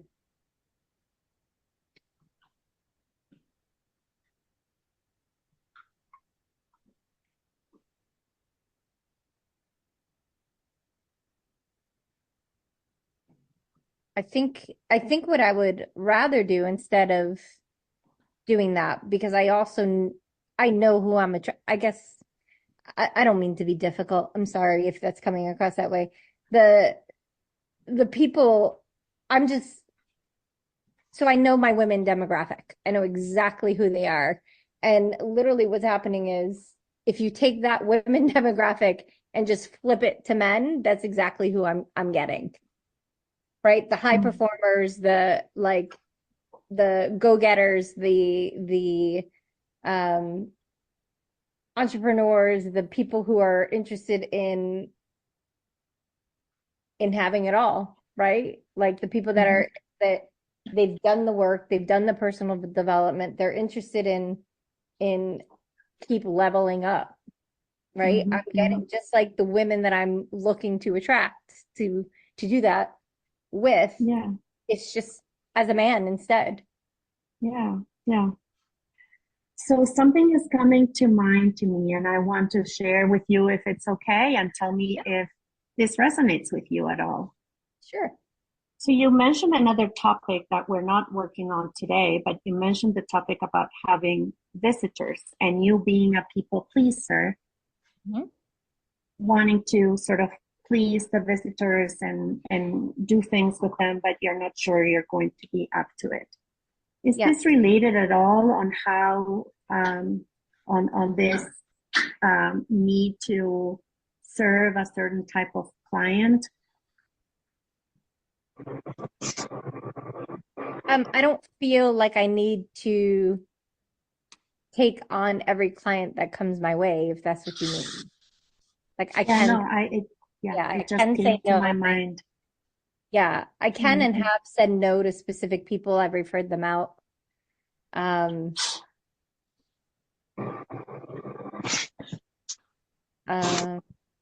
can you go on mute, please? I'm trying. I'm so sorry. Oh, there you go. So if that is the case, I can't see it. It's a blind spot. Okay. But Okay. I don't think so. Yeah. That mentioned- conversation is just, it's just people are traveling a long way and I want to make sure that they're taken care of. Okay. Okay. Yeah. So you mentioned that you want to feel like what you're doing work that lights you up. How is this, how can you do this or accomplish this with the type of client that you want to target or that you feel you need to target? Ask me that one more time. So you mentioned that part of the answering this question is to feel better about who you serve and do work that lights you up. So what would it look like if you rebrand your target sort of avatar into something that still lights you up when you serve this type of client?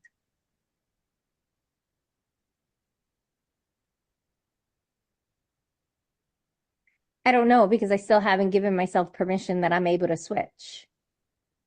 Oh, okay. Right? Okay. Like I'm like like that's crazy. Why am I even thinking that? Like, and it's kind of like what I said at the beginning, right? Like, what am I providing to that? What can I possibly provide? What is my solution for whatever pain point that they have? What do I have in common? What can I really give them? Okay. So you have been having this type of client come to you and you've been working with them. And how do you feel about what you are or you have been delivering to these clients? You know, I think it's really interesting because, and I don't mean to generalize this at all, but it's when I have taken on male clients instead of women, I find that we literally get to whatever they want to do so much quicker. Right? I can't explain it, but I think it's part of it is that someone reached out to me right before class and is like literally took my coaching and ran with it to the point that he was about to be homeless and now is like thriving, right? Like he's like, I almost paid all of my bills. It's the first time in, a year that I've done that. And I haven't seen that level of success with some of the women, maybe because it's not so clearly defined as far as what they're trying to accomplish. It's more of a feely thing as opposed to like specific goals that they've wanted to set for themselves. That it's really just made my ears perk of like, well, maybe that's what I should be doing. Mm. Why did you think that, or what made you think that that's what you should be doing?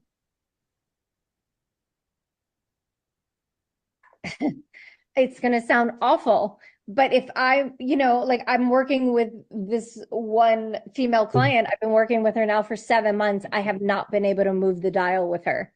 No matter what I do, she's not hitting that target. And it's because I feel like I'm not motivating her. We meet every week. We have the same call. I give her objectives. She kind of does them, kind of doesn't. I sometimes give her tough love. I sometimes don't. And no matter what, I just feel like she's just not engaged. So it was really nice to hear this guy who I literally had, I think, 2 sessions with him. And like, he's just kicking ass, right? And I was just like, that's what I want. Right. And so I'm trying to decide, is it the fact that the other person isn't coachable? Or is there really a difference between the two and how I connect? Okay. If that makes sense. Yeah. So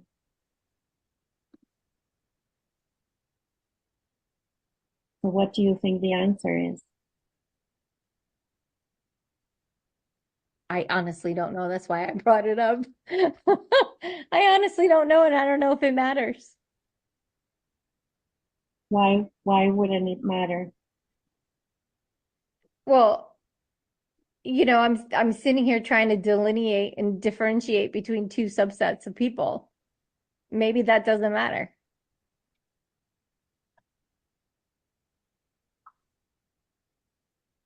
Would it matter for your coaching, or why? Tell me more about would it matter? Why would matter or not matter? Well, I think that it matters because then I don't know who to talk to. If you talk to everybody, you talk to nobody, right? It's like the cardinal rule. So if I take this on, then how do I even have this conversation? How do I even put myself out there? How do you brand the offer for males? Yeah.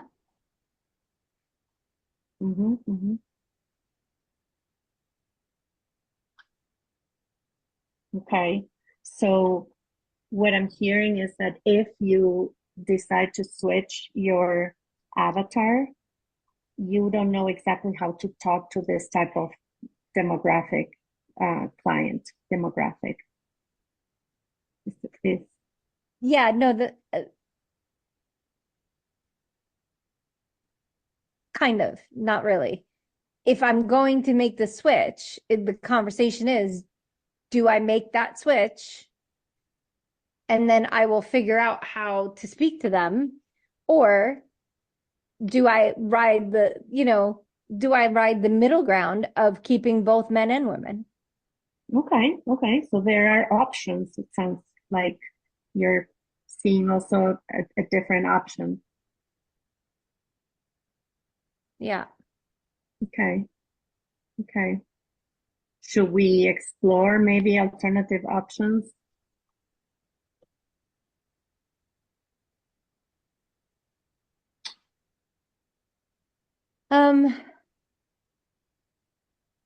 Yeah, I just have a block around it and I don't know why. I don't know why I just won't let myself even go in that conversation. And that's part of why I'm just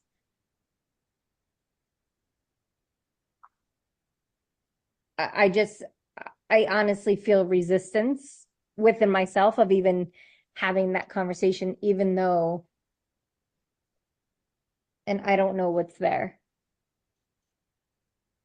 Okay, so you feel some resistance to even think about alternatives or even thinking about switching and how and figuring out how to talk to a different demographic. Yeah, I don't know if it's a confidence thing. I don't know if it's like,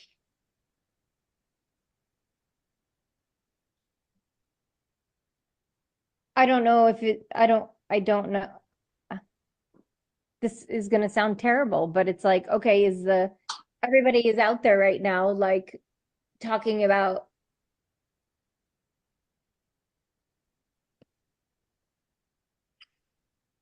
girl power, sisterhood, the whole thing, right?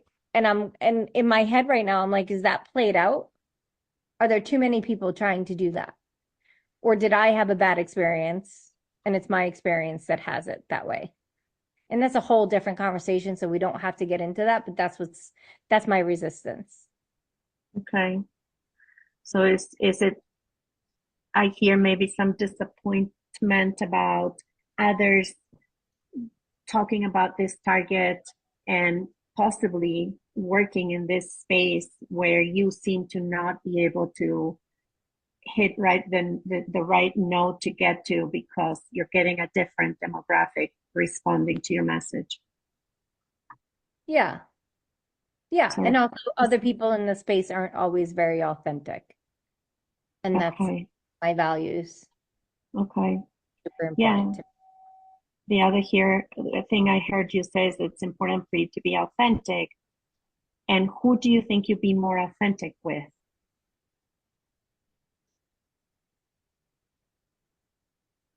I don't know. And that's like I really like I don't know. So that's gonna be my homework to really dig into that because I'm not sure. Could you be authentic with either one of those targets, demographics? I think once I have clarity on it, it would not it come naturally, right? Okay.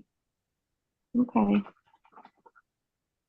All Yeah. right. So as we get to the top of our time today together, Lori, how do you feel about this session? I think it's good to be able to have uncovered why I feel like it's a bad and wrong for me to even think of, right? I think I have some thought-provoking things I could really take home with me and just think about and make some decisions on it.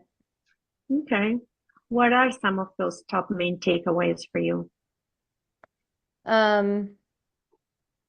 Look at this whole, permission, people pleasing part of it. Like what's stopping me, I guess is a better way to say it. Mm-hmm. And then look and see if I was going to switch, what that conversation would look like. How do I need to switch that? And then and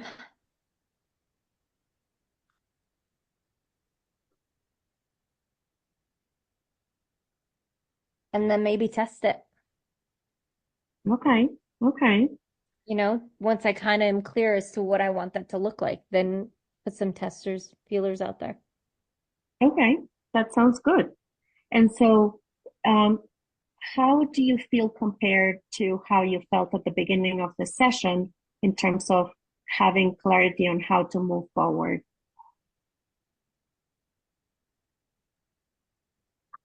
I think I'm in a better spot. I think I'm in a better spot where I at least feel the conversation is moving forward, right? I'm at least talking about it and instead of just kind of keep always having it in my head, right? Like I always joked around about the fact that I wanted to be the next Rachel Hollis without the divorce, right? But maybe Rachel Hollis, of supporting men instead of women. Okay. So now that we started to explore this, you started to give it a bit more shape, and you feel that you gained a bit more clarity on how to move forward with a couple of items that you're taking away. Yeah, I would say that. Okay. All right. Well, good. Is there anything else or any feedback for me that you have today? No, this has been great. No, thank Okay, you. Lauren.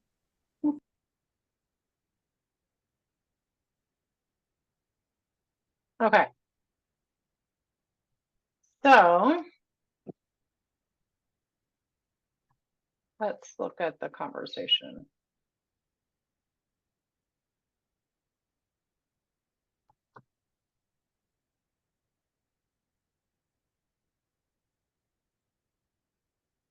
All right, so I have that up. I'm going to share my screen in a second, but curious to see your initial thoughts.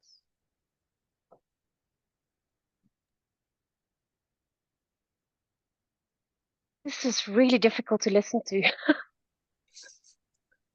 This Yes. challenged me. Why Me did you feel? too. Yeah. So why did you feel it was difficult?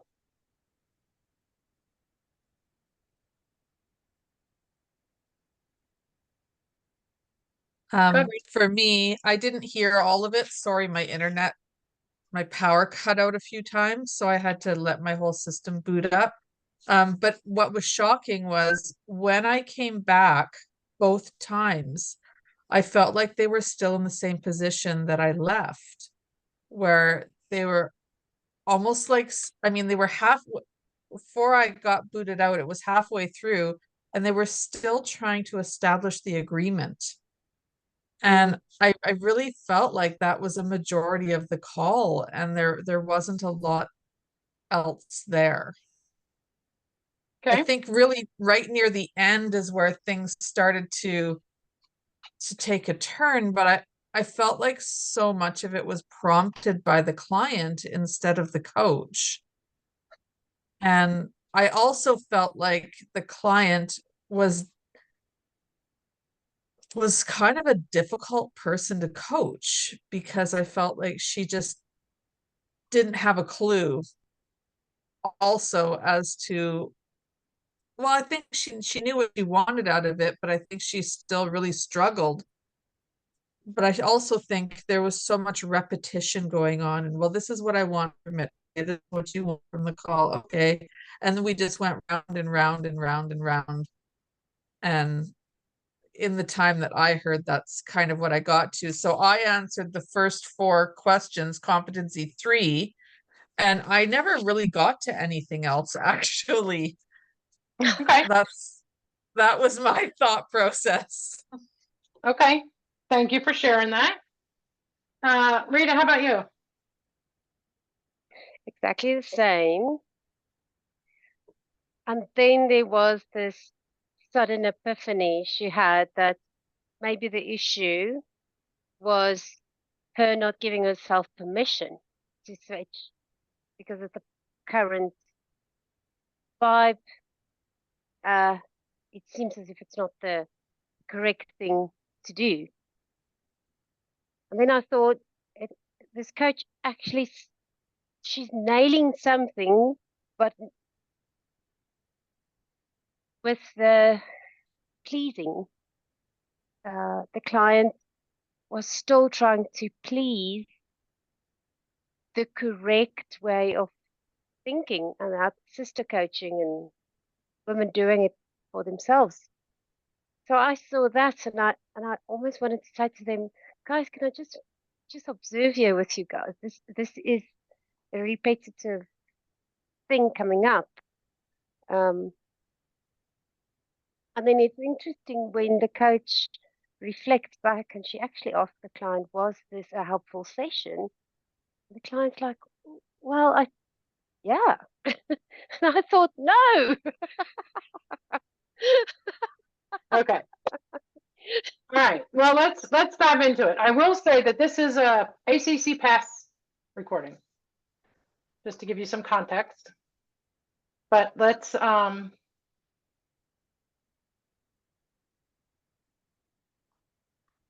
let's look at the feedback. So a lot of time was spent on 3. Yes. Yeah, so, Sorry, do we have that that's on the screen? no, it's an actual session, so I can't give it to you, but we can Oh, just go okay. through it. Yeah. All right. Okay.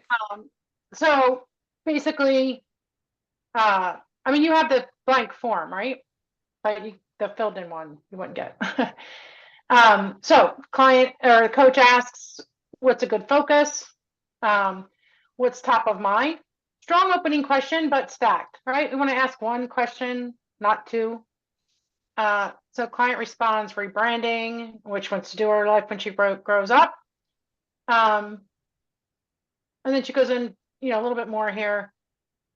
Some visitors don't know what to do with them because I'm not going to feel good, the visitors that are coming, because I'm a people pleaser. So she opens up 2 things here, right? She's talking about the rebranding basically, and then she's talking about some visitors that are coming. So the coach explores the second topic, reconfirming that she really wants to focus on the first one. And so she says, okay, so that's the priority. You want to start with this one. And then she asks what would be helpful for us to work on that you can take away at the end of the session. Stop. That's where you stop. And she stacks it with what is something that you'll be able to follow up. So again, you want to ask one question at a time. And not stack your questions.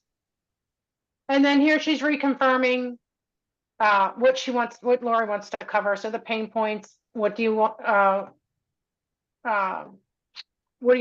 fall for by the end of the session, having something related specifically to pinpoint and what she wants to solve for the clients, which is a whole nother topic, so we won't go into that. But and then again, she's trying to get clear, and I'm going to say that the reason why this kept coming back is because the coach, I feel, intuitively picked up that Lori was not clear on what she wanted to cover, and so the coach kept going back. Now, but there comes a time when you have to stop doing that, right? You only have 30 minutes to talk. Well, in this case, it was 30 minutes to talk to a client. And so at some point you have to say, will this serve you if we focus on this topic and we've had this outcome? And so sometimes it has to be enough because she kept going back, it took up a whole lot of the conversation. It took up part of the later conversation as well. She didn't get as far into an outcome that she could have, right? So Lori didn't really walk away with anything strong to do. She named her homework, but it wasn't really strong. And there's some other things missing at the end that we'll get to. But she was reconfirming. And here we say that the reconfirming is getting a little excessive. How does that serve the client? It doesn't in this case, because it, I think, created more confusion for the client, right? Again, sometimes you have to cut your losses and say very clearly, will this topic and this outcome that you've mentioned serve you in our session today? And let the client decide and then move forward with it. And she says here, the coach, that it didn't sound like that was exactly what you want. So she was sensing, I feel, Lori's hesitancy to really commit. It really was. The client was hesitant to commit to what exactly that outcome looks like. And so maybe a more experienced coach would have helped the client recognize that by saying, instead of saying it doesn't sound like that's exactly what you want, or instead of going back to these 2 times when she went back, say something along the lines of, I sense that you might be a little, undecided about what you actually want to walk away with. What do you think is behind that? Or what do you think is prompting that for you? And so maybe by asking that question, you're going to get to a better outcome or topic. And okay, anyway, so that was, and then reconfirming back. And then she asks, again, by the end of the session, really is it that you're looking for clarity on the avatar? So trying to get really specific there. Client says yes. Okay. So measures of success.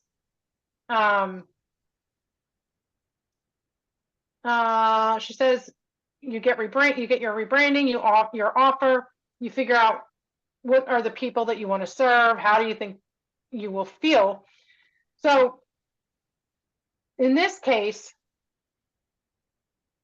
we could have a measurement here, which helps more for a specific outcome, a measurement of emotion.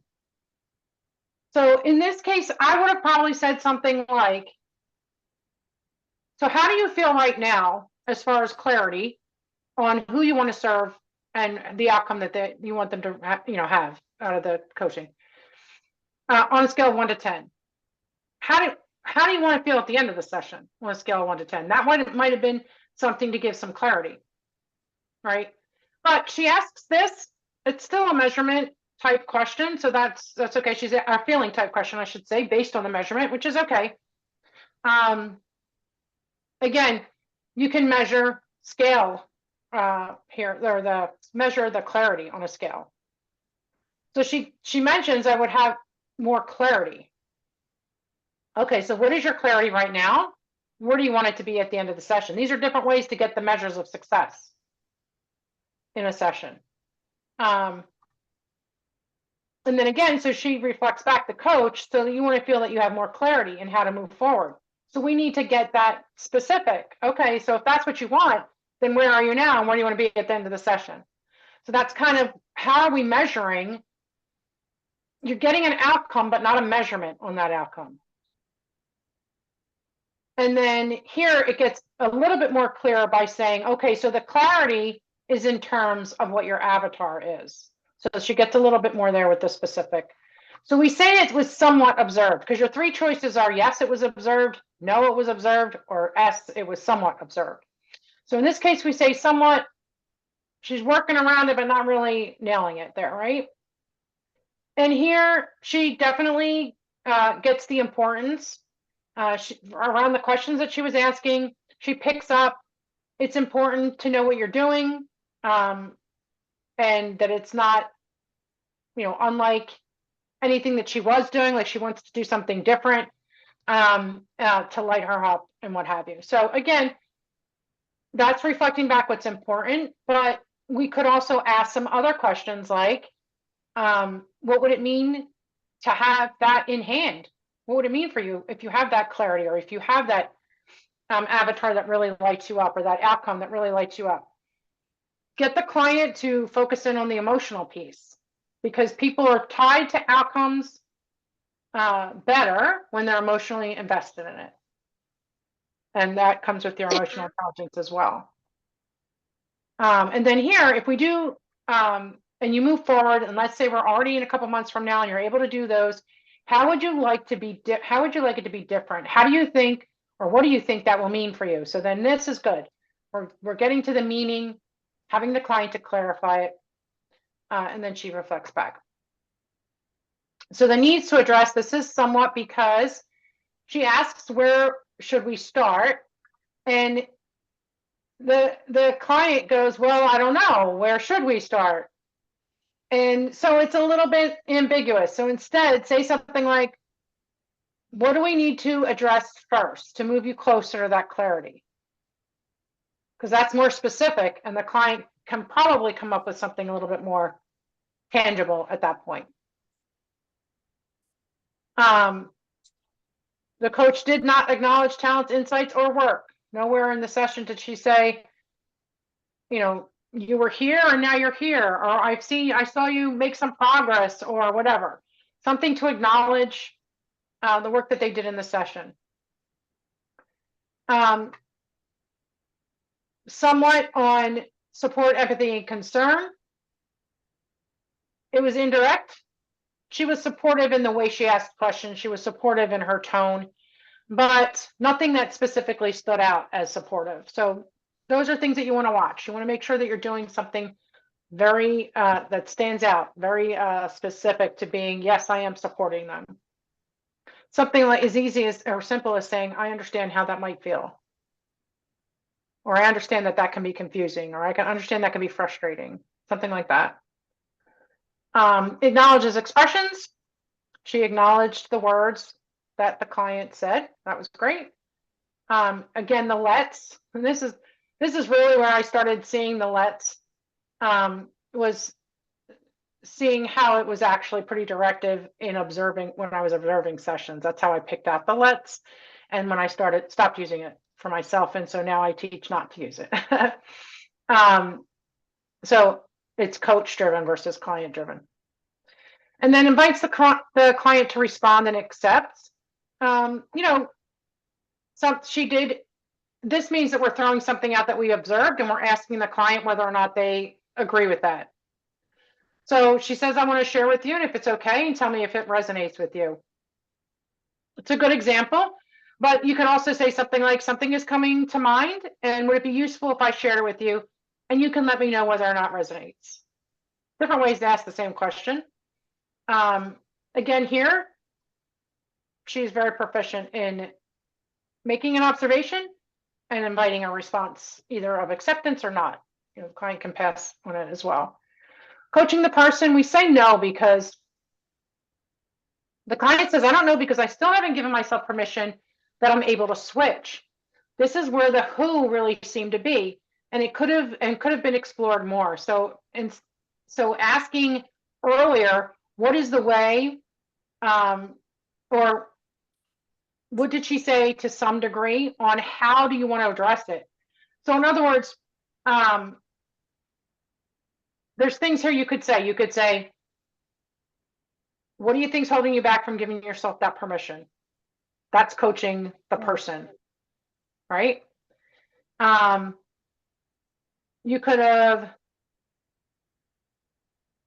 say on what, I forget what I actually meant by degree, but you could say something like, how do you want to address that you're not giving yourself permission? How can you move forward from not giving yourself permission? Or how do you move forward to give yourself permission? Something like that, where we're coaching the who of the person in this case. Coaching the agenda. I mean, the coach was a little bit, the client was a little bit off, all over the place. And so the coach followed pretty well that, as best as she could. So again, in the session, from an observation standpoint, you guys were focusing on the coach, which is perfectly normal, but there are times when it's the client, like I was saying, it's the client that's confused or the client's that's not clear. And we have to cut our losses and say, okay, so if it's this topic and this outcome, how will that serve you? How will that feel? Is that enough? Whatever question you want to ask, to try to get them to stay on that one topic or to switch to a specific other topic. But we want to help them to get really clear on that. But we also have to follow the client because the client leads. So in this case, she coached the agenda. She didn't go off topic, which was good. Invites client choice. Do you have any ideas on how to think about this? Asking the client really to choose. And now these are closed-ended questions, by the way, and you would definitely ask open-ended questions. But do you still want to have time for the second one, meaning the second topic, or should we see at the end and dedicate our session to the first one? So coach making the client choose there.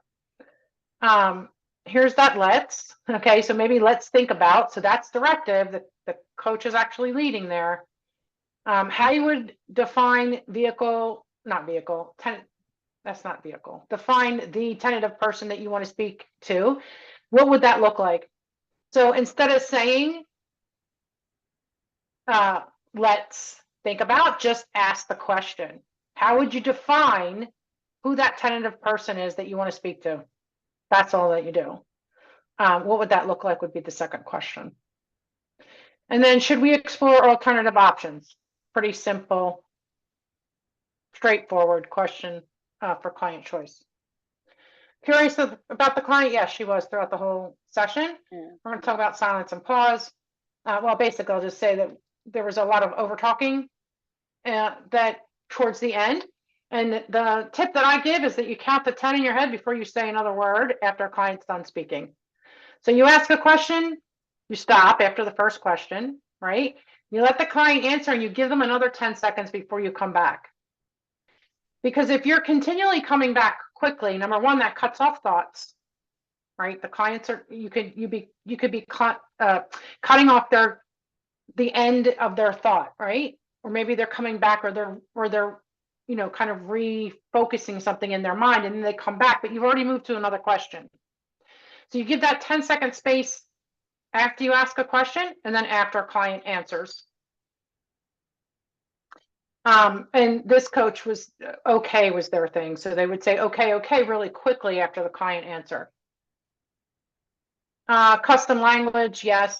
The only thing here is that the coach introduced language. So if you remember from the beginning, the client didn't know what the coach meant by persona.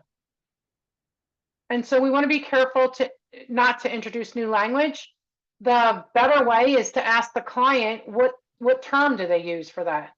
When she was talking about rebranding and who she wants to serve, just ask, oh, okay, so who do you or what do you call that client that you want to serve? It could be a persona. She used avatar later on, but either ask the question to get their language, what their term is that they use, or just keep doing the long way, which I wouldn't have done. But she did explore some emotions, which is great. How do you think you will feel was a good question. Somewhat perceptions, beliefs, and assumptions. She didn't interrupt mid, but she did again. At the end, like she didn't cut off the client when the client was speaking a sentence, but she would come right back after the client asked, and that's why those two markers are kind of measured together. So mostly demonstrated, and it was the okay that really messed it up a couple times. Gave succinct summaries throughout. We think it got a little bit too much, but definitely was summarizing and very succinctly as far as content. Like she was clear on what she was reflecting back, what the client said. Questions about current way of thinking, yes, throughout the session. Somewhat on expanding the who, expanding outcome. So, again, talked about or asked questions around the outcome. That was great. Could have had a little bit clearer measurements. Shares and explores. Did that as well. Open-ended questions. Okay, so a lot of the questions were due. So I tend towards the somewhat. The other coach who also observed this did a yes. So I say somewhat because there was quite a few due questions and there was quite a few stacked questions. So I would say that that's actually a somewhat, because her other questions were pretty good and open-ended. So in this case, when we did the transcription, the coach spoke 39% of the time, the client 61. You want that 80-20 rule, right? So that's a little bit too much. I mean, if it's like 25-75, then you're like, oh, okay. But once you get over that, you're really talking too much. She explored progress, didn't ask about anything new that the client, did you learn anything new about yourself, or what kind of new learning did you have in our session? Nothing about that. Nothing about applying the new learning. Really, again, ran out of time. Only had one action that the client was going to take. And then nothing about obstacles, because you didn't have any actions. So there was no obstacles. There was no accountability. Nothing to celebrate really and champion. And then partners to close, she did a little short thing about, is there anything else or any feedback for me?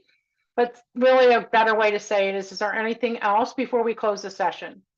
Anything else that you'd like to talk about? Anything else that we need to cover? Something like that. So scores. We score each section by the number of markers that were met. And it's a formula that we use. So basically, we say 21-ish because there was a couple somewhats, which are middle of the road. So 21 is passing. We need 18 for ACC, and for PCC we need 25. So that's our feedback, and that's how we grade and observe. Okay. So now next week, when you guys do these with Lori, she's going to actually be copying and pasting things into your feedback form, and you'll get to see when she gives you your feedback what's working, what's not, and then you'll actually get that written feedback form with your info on it, with your feedback. Questions about that?